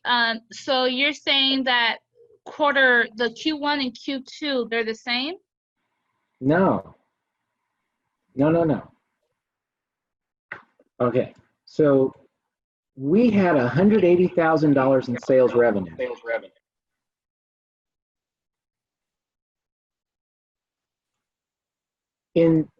It says that 30% is collected in the same quarter. So 54,000 represents 30% of 180. The problem tells us that 60% is collected following the quarter in which it was sold. So that's 108. So 60% of 180,000 in sales revenue is $108,000 cash collected. The problem says that 10% is collected 2 quarters later. So if the sale occurred in the first quarter, 2 quarters later would be the third quarter, and 10% is collected, which is 18,000. And if you add all 3 together, you get 180,000. Question here. Yes. Can you explain again how the same quarter equals the quarter one? Okay. We sold, or we're budgeted to sell $180,000 during the first quarter. So in that same quarter, the first quarter, 30% is collected. So if the quarter is called first quarter, and we're going to collect it in that same quarter, 30%, that's got to be Q1. How's that? One more time. Okay, let me rephrase it. What if I said that $180,000 was the sales revenue in January, and 30% of your customers pay in the exact same month? 60% pay 1 month later, and 10% pay 2 months later. So that would mean in the month of January, you would collect 30%. The month of February, you would collect 60%. In the month of March, you would collect 10%. But the 30% is collected in the same month as the sale, so January, in my example I just gave. Question. Yes. Is the Q1, 2, 3, and 4 at the top, and then the first quarter, second quarter, third quarter, fourth quarter at the left hand side, are those equaling, are those related or in any way? So this $180,000 written in red represents the sales revenue from the sales budget for the first quarter. Are you with me so far? Yes. Okay. 30% of this $180,000 is $54,000. Right? Okay. And then 60% of this 180,000 represents this $108,000. 10% of the 180,000 represents this 18,000. Got it. Thank you. Other questions? I'm expecting these questions. I've taught this several times, so that's why I'm expecting these questions. So it all stops at quarter 3. For the first quarter sales revenue, it stops at quarter 3.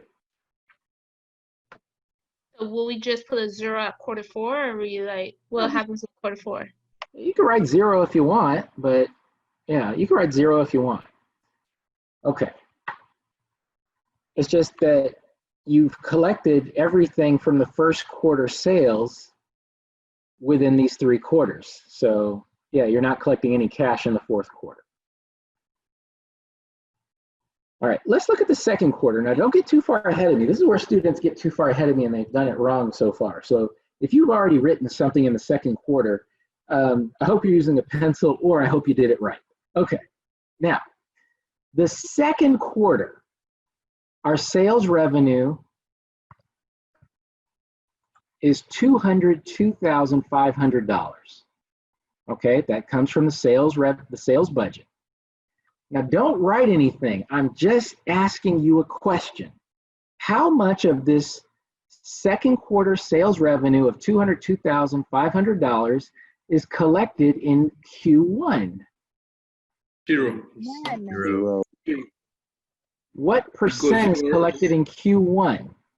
0. 0 is the answer. 0%. Because Q1, the Q1 cash collections cannot have anything in it because of stuff you sold in the second quarter. Exactly. So basically the second quarter, 30% will be collected in Q2. So I'm going to write that in. Yeah. Does everybody see that? The $60,750 represents 30% of $202,500. I'm going to pause there. Talk to me. I'm confused on how it's not 30% for the first quarter. Okay, if I told you you sold something in February, how much of it are you going to collect in January? Oh, okay, I see now. There you go. All right. So does that mean Q2 just shifted to Q1? In terms of like the bracket, like second quarter 202,500, now that Q2 is actually our Q1? No, don't think of it like that. Just think of the stuff you sold in the second quarter, you don't begin collecting until Q2. Question. Yes. So it sounds like the same quarter matters only in certain quarters, not in all. Is that correct? No, it matters in all the quarters. So the stuff you sold in the second quarter, 30% is collected in the second quarter, or Q2. So that's the same quarter. Q2 corresponds to second quarter. It's the same quarter. Or I'm sorry, I guess maybe rephrase that. Maybe it won't matter. Same quarter will not always matter to Q1, 2, or 3, or 4. Correct. Thank you. Well, now in Q2, aren't we collecting 90% of all the monies that we've got out? No. Let's finish this chart now. So the second quarter, 30% is collected in Q2. What percent is collected in Q3? 60%. 60%. There you go, 60%.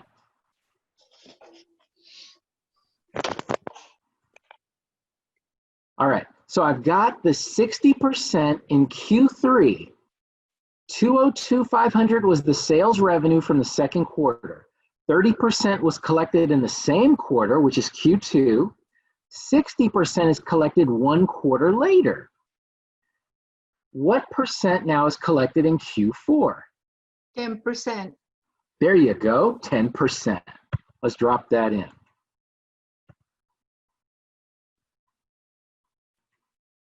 So 20,250. 10% of 202,500. Professor Morgan,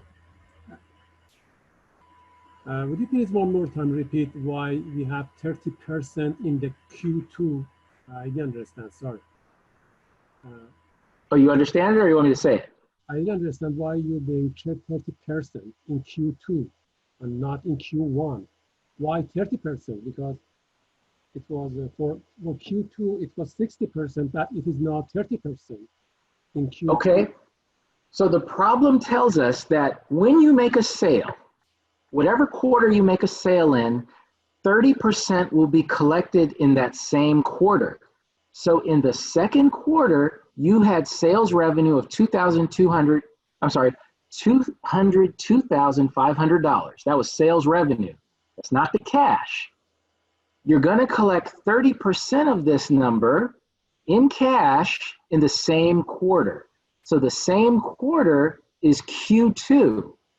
Second quarter, Q2 is the same quarter. So this has to be 30% of 202,500. Ignore this first quarter now. Ignore that first quarter line item. Don't even look at it. I know, but it says in the problem, it says 30% of in same quarter, not in second quarter. Why you mention it here? Okay, the same quarter. So second quarter corresponds to Q2. That is the same quarter. Yeah. Are you with me on that? Yeah, so second quarter, you mean is related to Q2. Yes. So I understand. So why you mentioned 30% here, not 60%? Because the problem says 30% is collected in the same quarter. It doesn't say 30% is collected in quarter 1, 60% in quarter 2. It says 30% is collected in the same quarter and 60% is collected 1 quarter later. So the same quarter is Q2 and second quarter. That's the same quarter. Second quarter and Q2 is the same quarter. Tell you what, let's finish this and I'm going to have you watch this again on the video.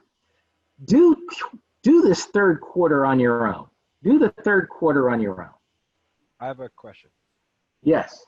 So I pretty much already finished the third quarter, but I was saying, can I look at it like whichever quarter we're starting on, that's when the cycle begins? For example, 30, 60, 10 on first quarter. Obviously, the 30 started on the first quarter. On the second quarter, 30, 60, because it's starting on the second quarter. If it's on the third quarter, I'm sorry, third quarter, it would be 30, 60. And then if it's the fourth quarter, it's 60 and then, or 30, and then it goes on and on and on, kind of like the cycle. I believe you have it.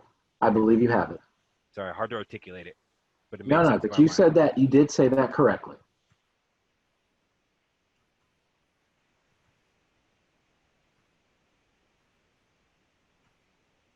For the excess, do we put it into the accounts receivable for the next year on the start of the quarter? So the answer to that is yes, but we're just going to fill out the first 4 quarters here. Okay. And then the bottom of the page is what is the accounts receivable balance at the end of this year. So that's where it's going to go. So the answer to your question is yes. Okay. Thank you. That's the next question.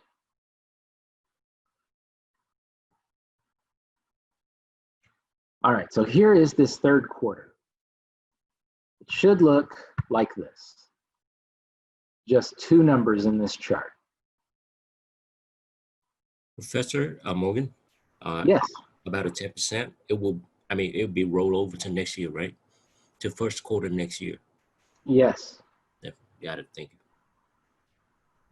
So for third quarter sales revenue of $225,000, we've got 30% in the Q3 column, because that corresponds to the same quarter sales, 30% Q3.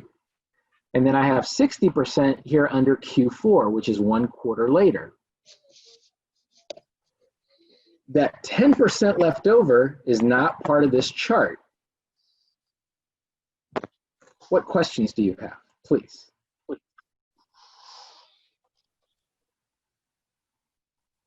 Question here. Go. Does it ever become relevant, the 10%, like you said, and it would be on the next quarter? Yes. For the purpose of our, yes. taking, it will?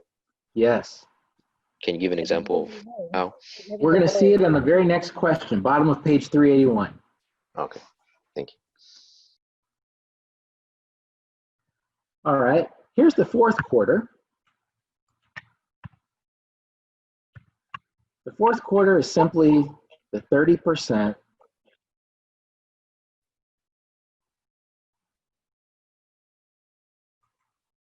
Talk to me. What questions do you have on the fourth quarter?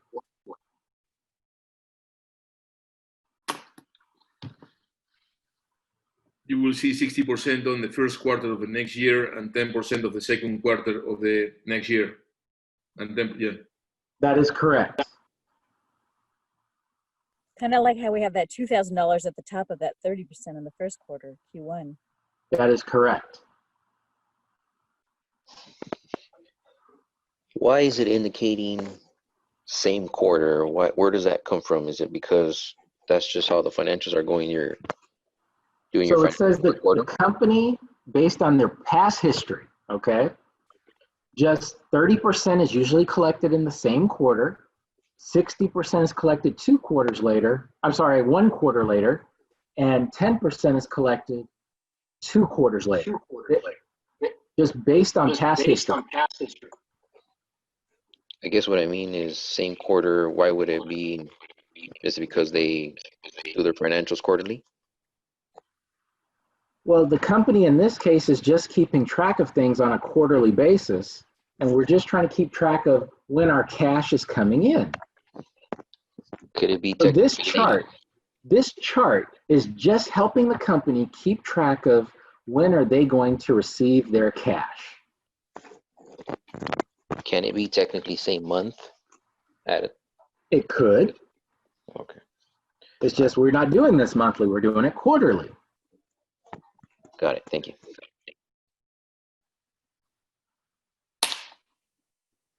All right, now, from here, to figure out the total cash collections in each quarter, we're simply going to add up the columns straight down. And they look like this. This is what they all add up to. So just write these in.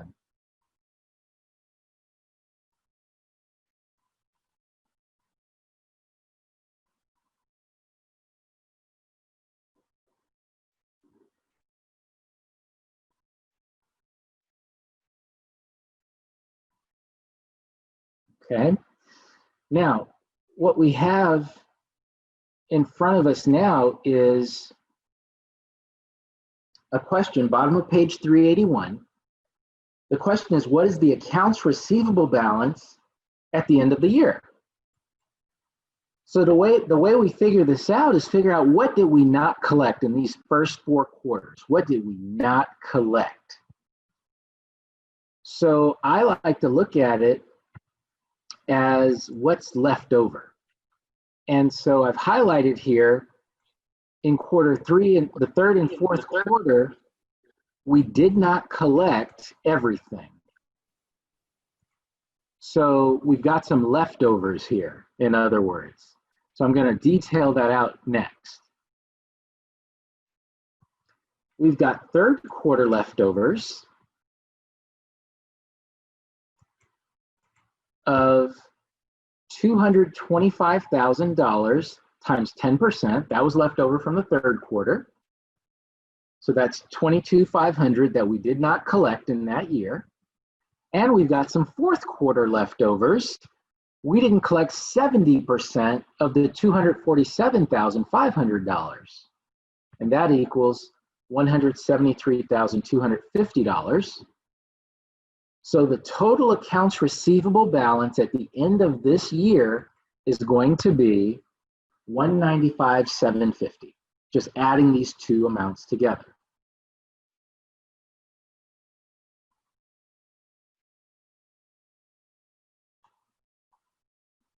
Can you explain how you got the 70% for 4th quarter? Yes, in the from 4th quarter sales, we collected 30%, meaning we did not collect the 60% or the 10%. Oh, I get it. I get it. It's a good question. Other questions, please.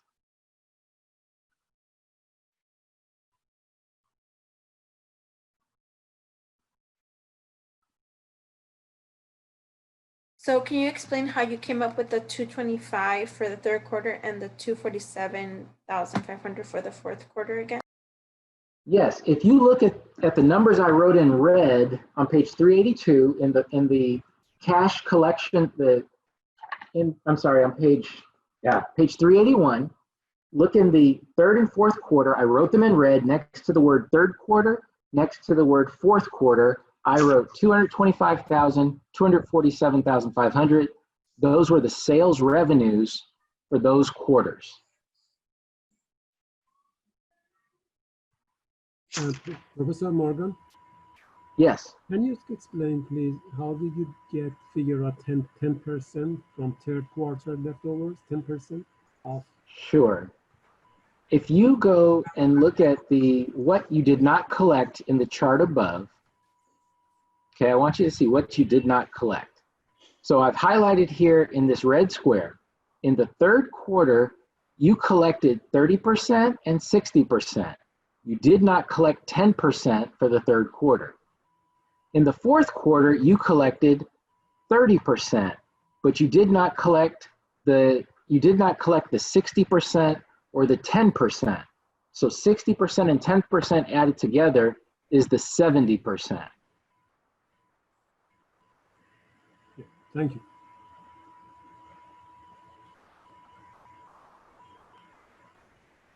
Okay.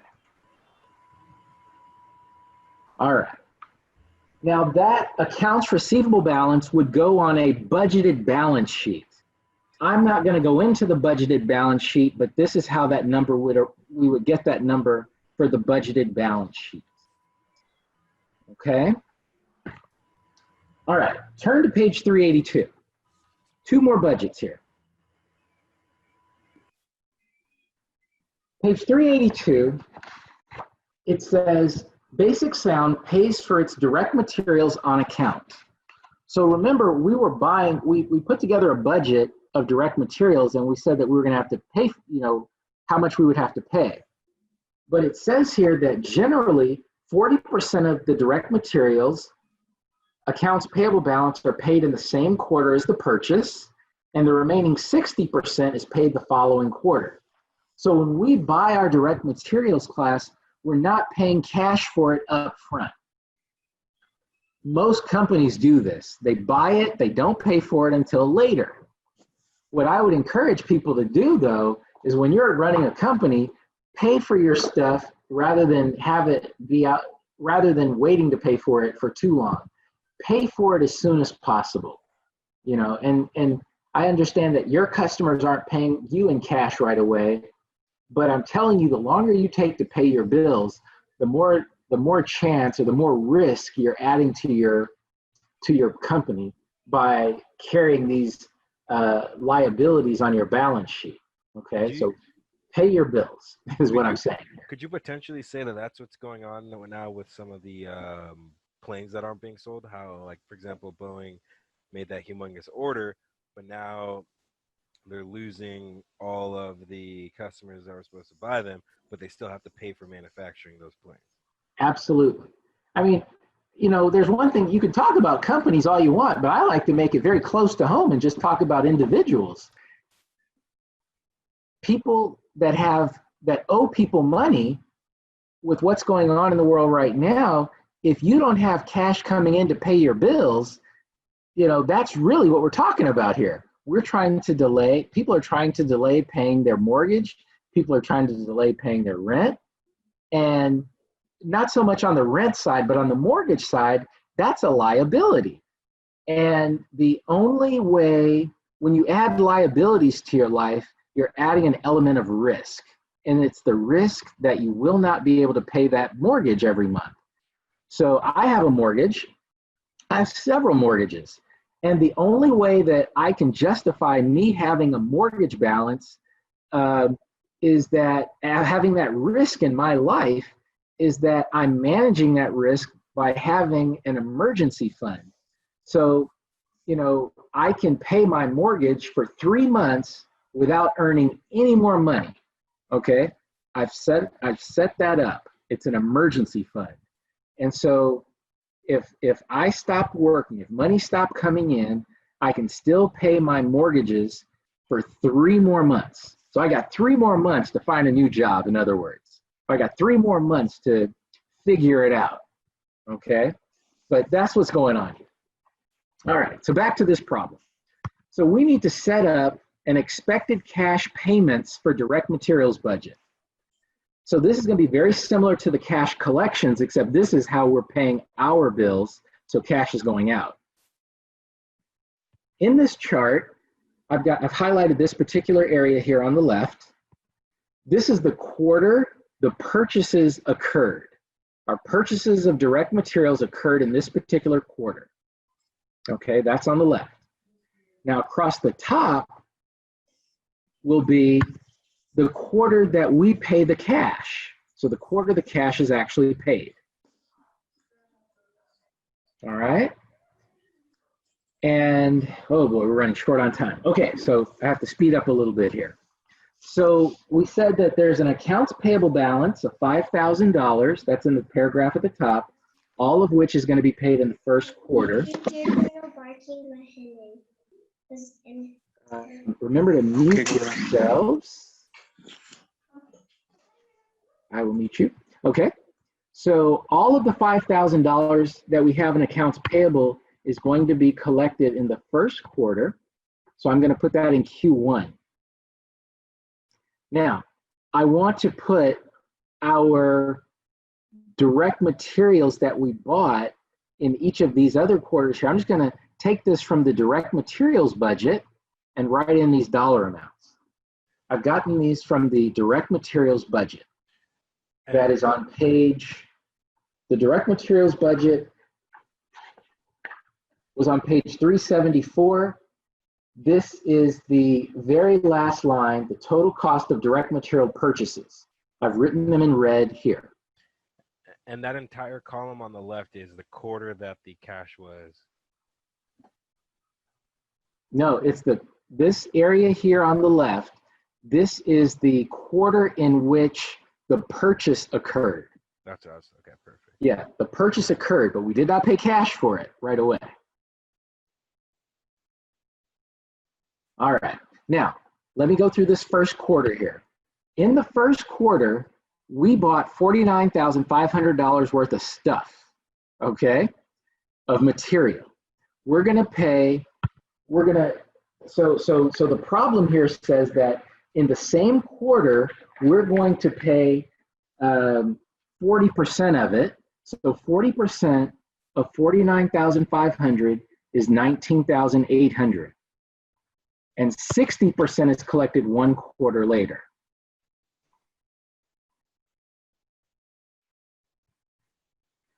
For the sake of time, I'm actually going to also put in the second quarter and ask you, what questions do you have on how I got the second quarter?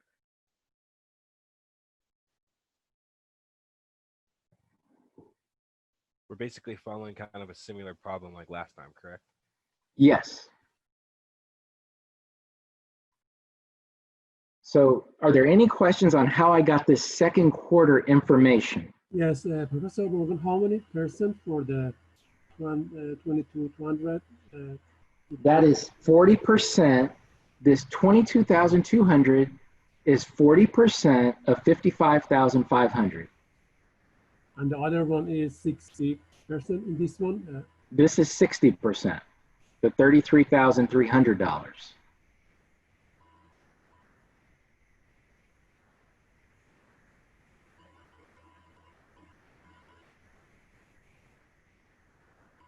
Now I'm going to put up the third quarter. Take a look at my third quarter. Ask me questions.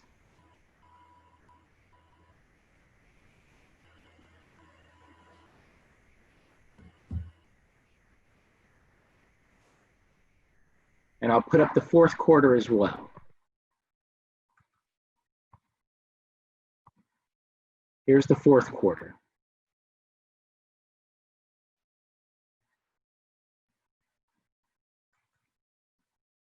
To figure out how much cash we're paying out in each of the quarters, in order to find out those total payments, I'm just going to be adding straight down every column here, okay? And here are those numbers. Professor Morgan, for the fourth quarter, how many percent you calculate for 27,000?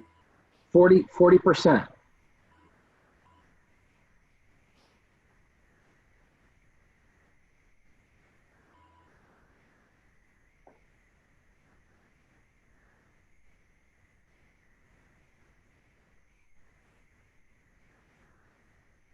Can you say again, you had said the quarter, the cash is paid is Q1, 2, 3, and 4, and first, second, and third, fourth quarter is what? When the purchase was made. Thank you. So there's a difference between when we make the purchase, that's over here on the left, and when we pay the cash, that's the top, Q1, Q2, Q3, Q4. When you make the purchase versus when you pay the cash, that is different. Thank you.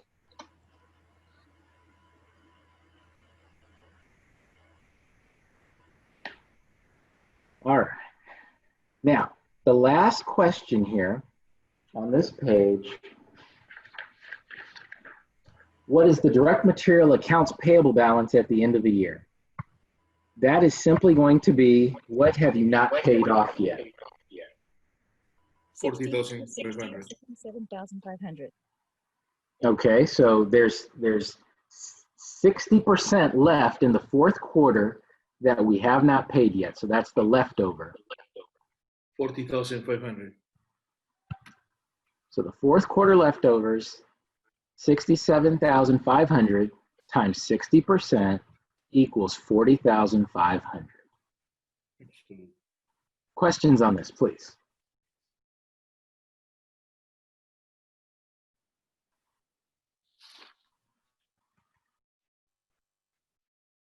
Professor Morgan, would you show the previous slide? I have a question on that. Yes. Why for the 27,000, as you highlighted, it's just this one left over? What does it mean? Because the previous one you highlight the three numbers, but for this one you just highlight the one number here. Why? Why this number only left over here? Well, in the third quarter, you paid everything from the third quarter. So, you know, you paid 24,600 and 36,900 in the third quarter. You paid all of the second quarter, and you paid all of the first quarter. The only thing you haven't paid all of is in this fourth quarter. You paid 40%, which is this 27,000. which means you still have some that you have not paid yet. So you mean 60% not left over? Correct. Thank you. Do certain type of industries use same quarter versus same month? Well, same month, same quarter, it just depends on how you're doing your budget. Here we're doing a budget every quarter. We could have done a budget every month. So there's no factor that says do it by quarter or do it by month. Well, it just depends on what the company's doing. So if your boss says we want to see quarterly budgets, you're going to prepare quarterly budgets. If they say we want to see monthly budgets, you're going to prepare monthly budgets. Thank you. All right, one more budget. This is the most difficult of all. Please don't get too far ahead of me because you're going to get it wrong if you get far ahead of me. Use a pencil, okay? Every class I've ever taught, I think in the past 13 years, there's only been 4 students that did not get it wrong. In 13 years, 4 students. So maybe you can be student number 5. We'll see. Okay. All right. And I'm not making those numbers up, by the way. Where are those students now? Yeah, they're all CEOs of companies. All right, perfect. Yep. All right, here we go.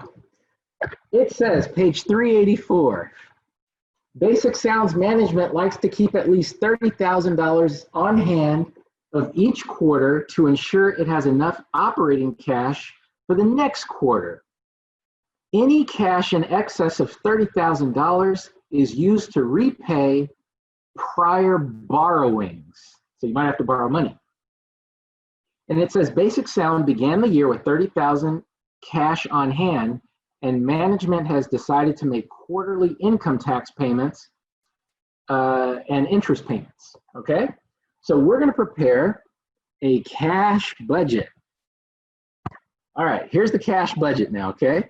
So let me walk you through it. It looks a little bit like this. So I'm gonna take this one step at a time.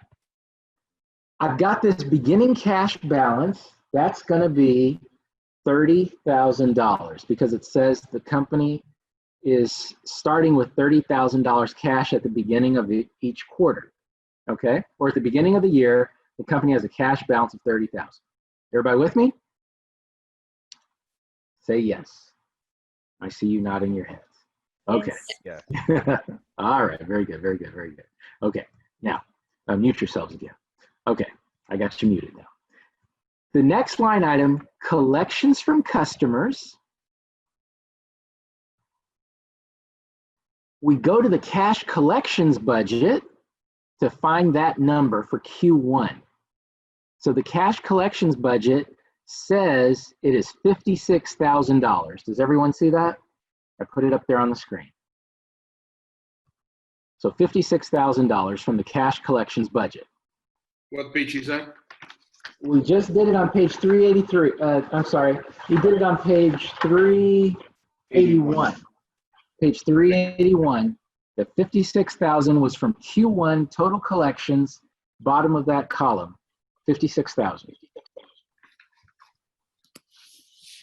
All right, that's that. Now, this next item, this next area, we're focusing on disbursements, cash going out. This is a cash budget. I don't know how many of you, I don't have the information on hand, but some of you took a look at and prepared the extra credit assignment of the cash flow statement. Many of you did. Some of you didn't, but many of you did. And that's where it talked about cash coming in, cash going out. So now we're talking about cash going out. Those are disbursements. So we need to look at how much cash do we pay for direct materials? How much cash do we pay for direct materials in Q1? We're going to get this information from a budget we just prepared on page 382. Schedule of expected cash payments for direct materials. And here it is. I put it on the screen here. 24,800. Does everybody see where I get that number?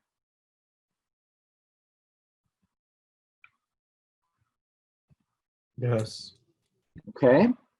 Now don't get ahead of me now. I'm telling you, don't rush off getting ahead of me. You're going to get it wrong. All right. Direct labor. Where are we going to find the cash paid for direct labor for Q1? What budget?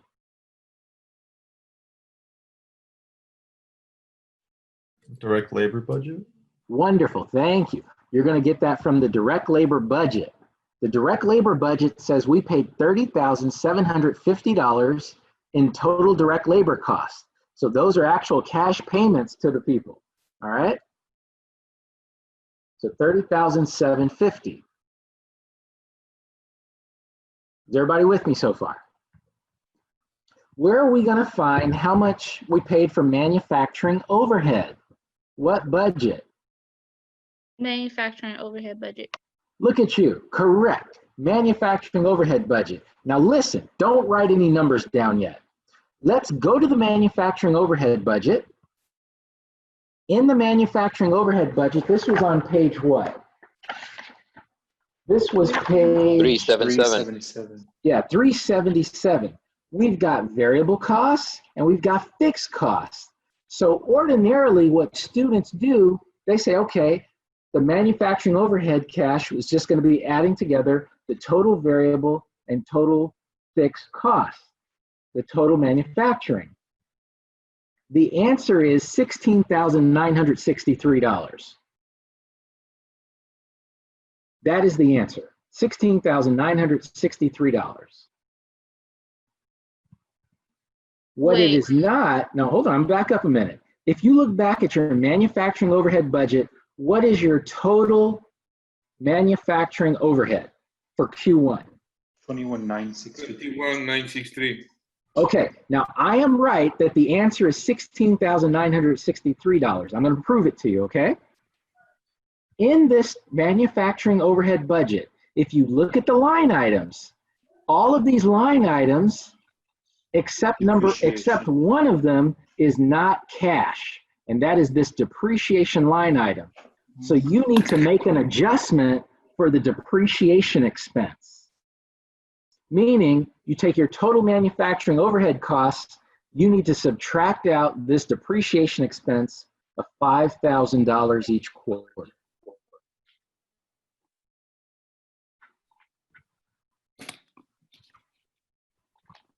So the answer is $16,963. Question on that one, Professor? Yes. Is it technically, are you taking it from quarter 2? No. Okay. But the depreciation, is it from the quarter 1 from the past? Or I know it's fixed and it's the same number, but is it still the same number for each quarter? Your depreciation expense can change every quarter. So you want to stick with the same quarter. Got it. All right, any other questions on that? All right, that is perhaps, that is the one number that students mess up on. So if you got ahead of me and you wrote that down, wrote the wrong number down, just erase it, write in the right number, and you're back on track. Okay, once again, you are correct. Selling and administrative expenses. What budget do we look to for this number? Selling and administrative budget. Yep, exactly. I like the way these budgets are labeled. You go to the selling and administrative expense budget, which is on page 379. Now, it is not the total selling and administrative expenses. It is not, because even in the selling and administrative expense budget, you got that depreciation line item. So you need to make an adjustment to the total selling and administrative expense number for this $1,500. So Professor? Yes. So we should ignore the depreciation in this row? Yes, ignore the depreciation. But the rest of them is calculated. They're correct. The rest of them are all cash numbers. So ignore the depreciation and we get selling and administrative expenses of $22,000 for Q1. All right, now, the interest expense class, it says that interest is going to be paid quarterly. So I'm going to look to the income statement that we prepared.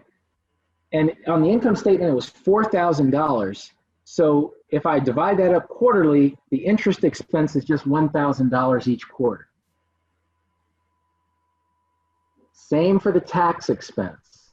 We break up the tax expense from the income statement each quarter, and it works out to be $9,250.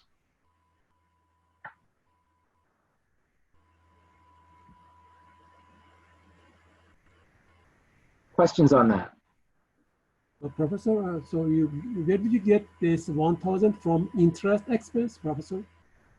Yes, that is the interest expense from the income statement divided by 4.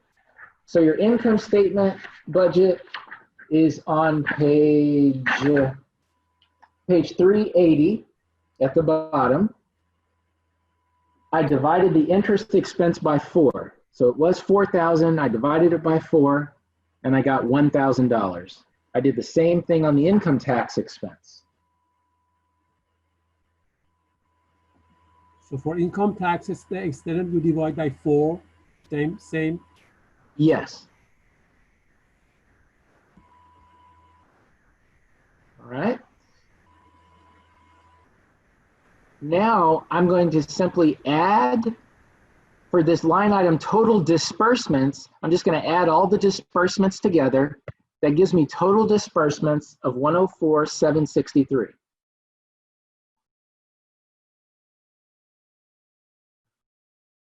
Okay. Now this next line, they're asking for what is the excess or deficiency of available cash over the disbursements. I'm going to calculate this number by taking our total cash minus the total disbursements. So the total cash is the beginning cash plus the collections from the customers. So I'm adding those two numbers together, and I'm going to subtract the $104,763, the total disbursements. That gives me a negative dollar amount of $18,763. Questions on that, please?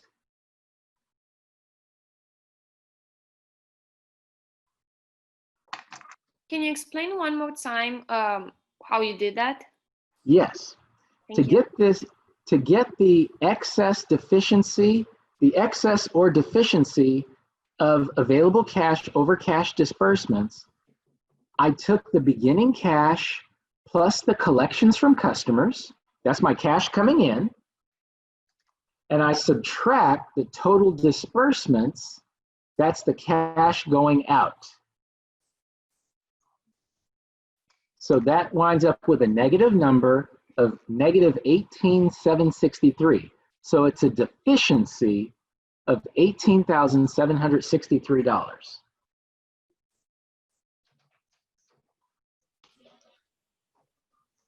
Why aren't you using parentheses here? Why aren't you using parentheses here instead of negative? I just wanted to show a negative, so I could have written parentheses. You're absolutely correct. Thank you. Yep, absolutely correct.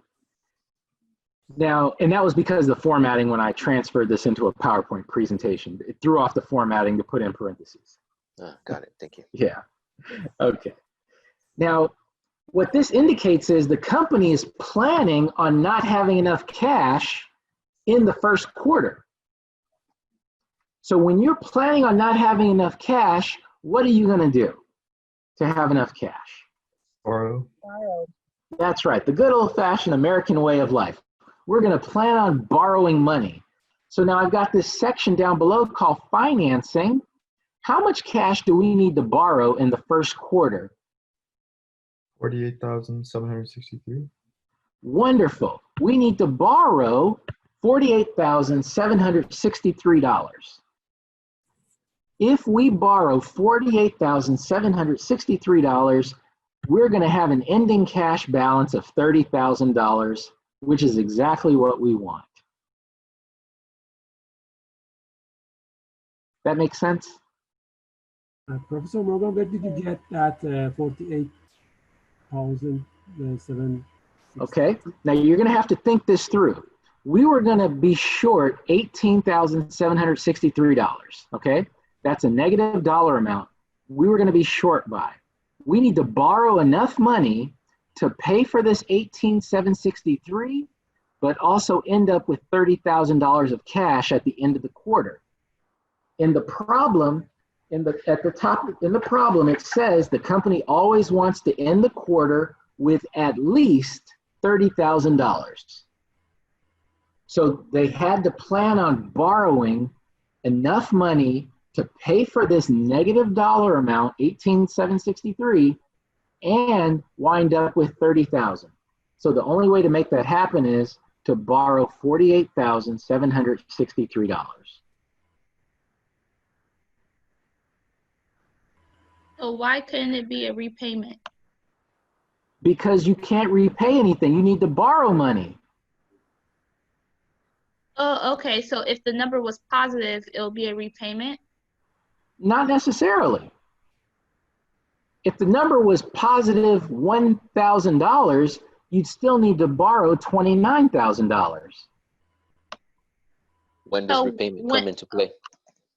So repayment comes into play. It says in the problem on page 384 at the top, it says cash, if you have cash in excess of $30,000, meaning have more than $30,000 in cash, you can use that money to repay any money that you have borrowed. Got it. Okay, now, in order to make this work, you've just got to think ahead here. So if you're going to have a negative deficiency of cash, in this case it's negative 18,000, we need to borrow enough money to wind up with 30,000 after we've paid for that 18. So that's why we're borrowing the 48,763. Now, for the sake of time, let me tell you this.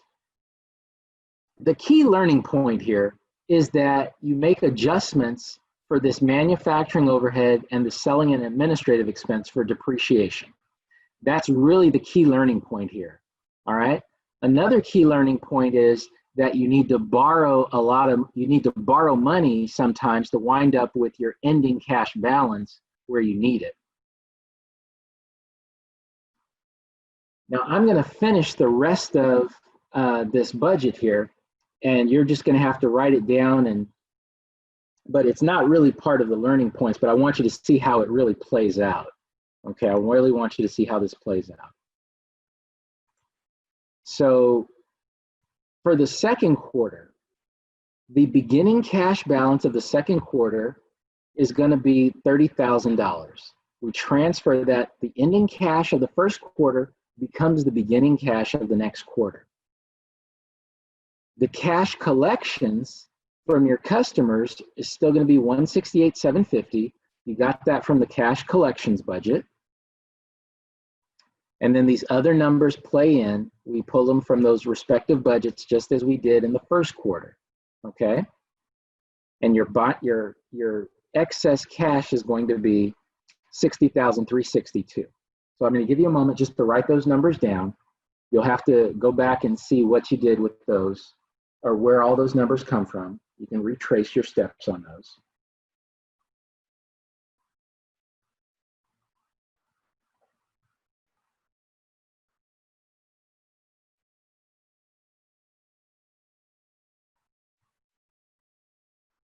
Okay. So just write those numbers down. This $60,362, the excess cash, what are we going to do with it? Looking at this financing area, what do we do with that $60,000? Repay. Repay how much? $33.62. Enough to keep you 30,000. 30,000 in there. So 30,362. Exactly. So we don't need to borrow anything. We don't need to borrow anything, but we can make some repayments here. And the repayments are going to be $30,362 because that will leave us with $30,000 in our ending cash balance. And then the other quarters follow respectively, correct? Yes, the other quarters will follow. So I'm going to put those up just because I'm out of time, but I'm just going to write those up. So I'm going to let you guys record all those numbers. You'll notice in the third quarter at the very bottom, we repay the other $18,401, and we never have to borrow money again according to this projection. So write those numbers down. This will be available in your, I will provide a link to this video presentation because I am recording it. I'll provide that link when it's available tomorrow. The homework in this section are going to be the budget drills on the next. Quick question. The next 11 pages. I hear your question. What's your question?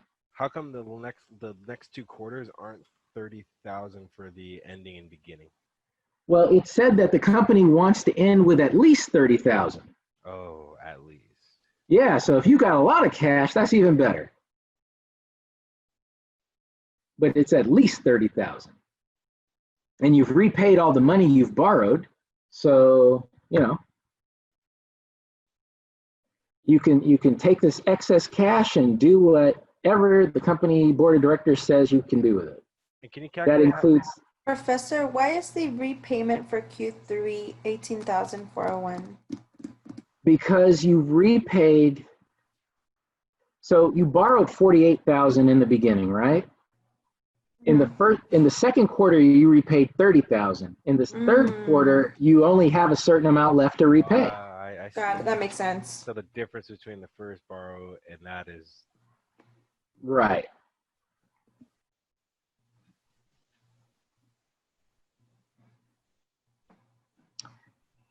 Okay.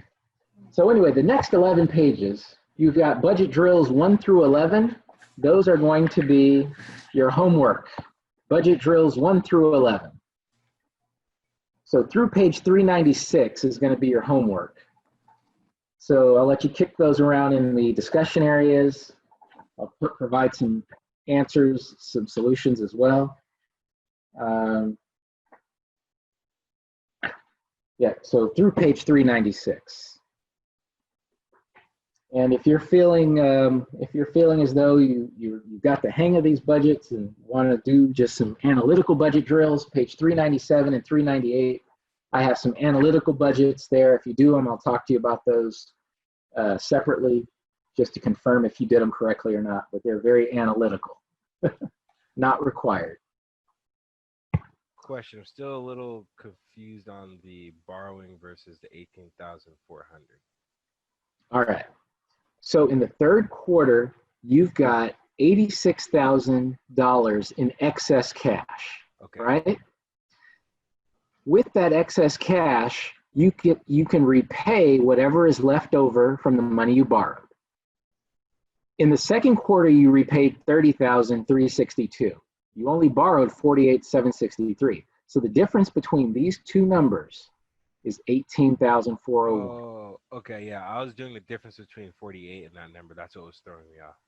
Okay. Okay. Yeah. Other questions?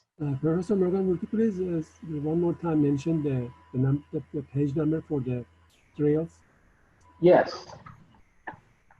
The drills will be pages, budget drills 1 through 11 on page 386 through 396.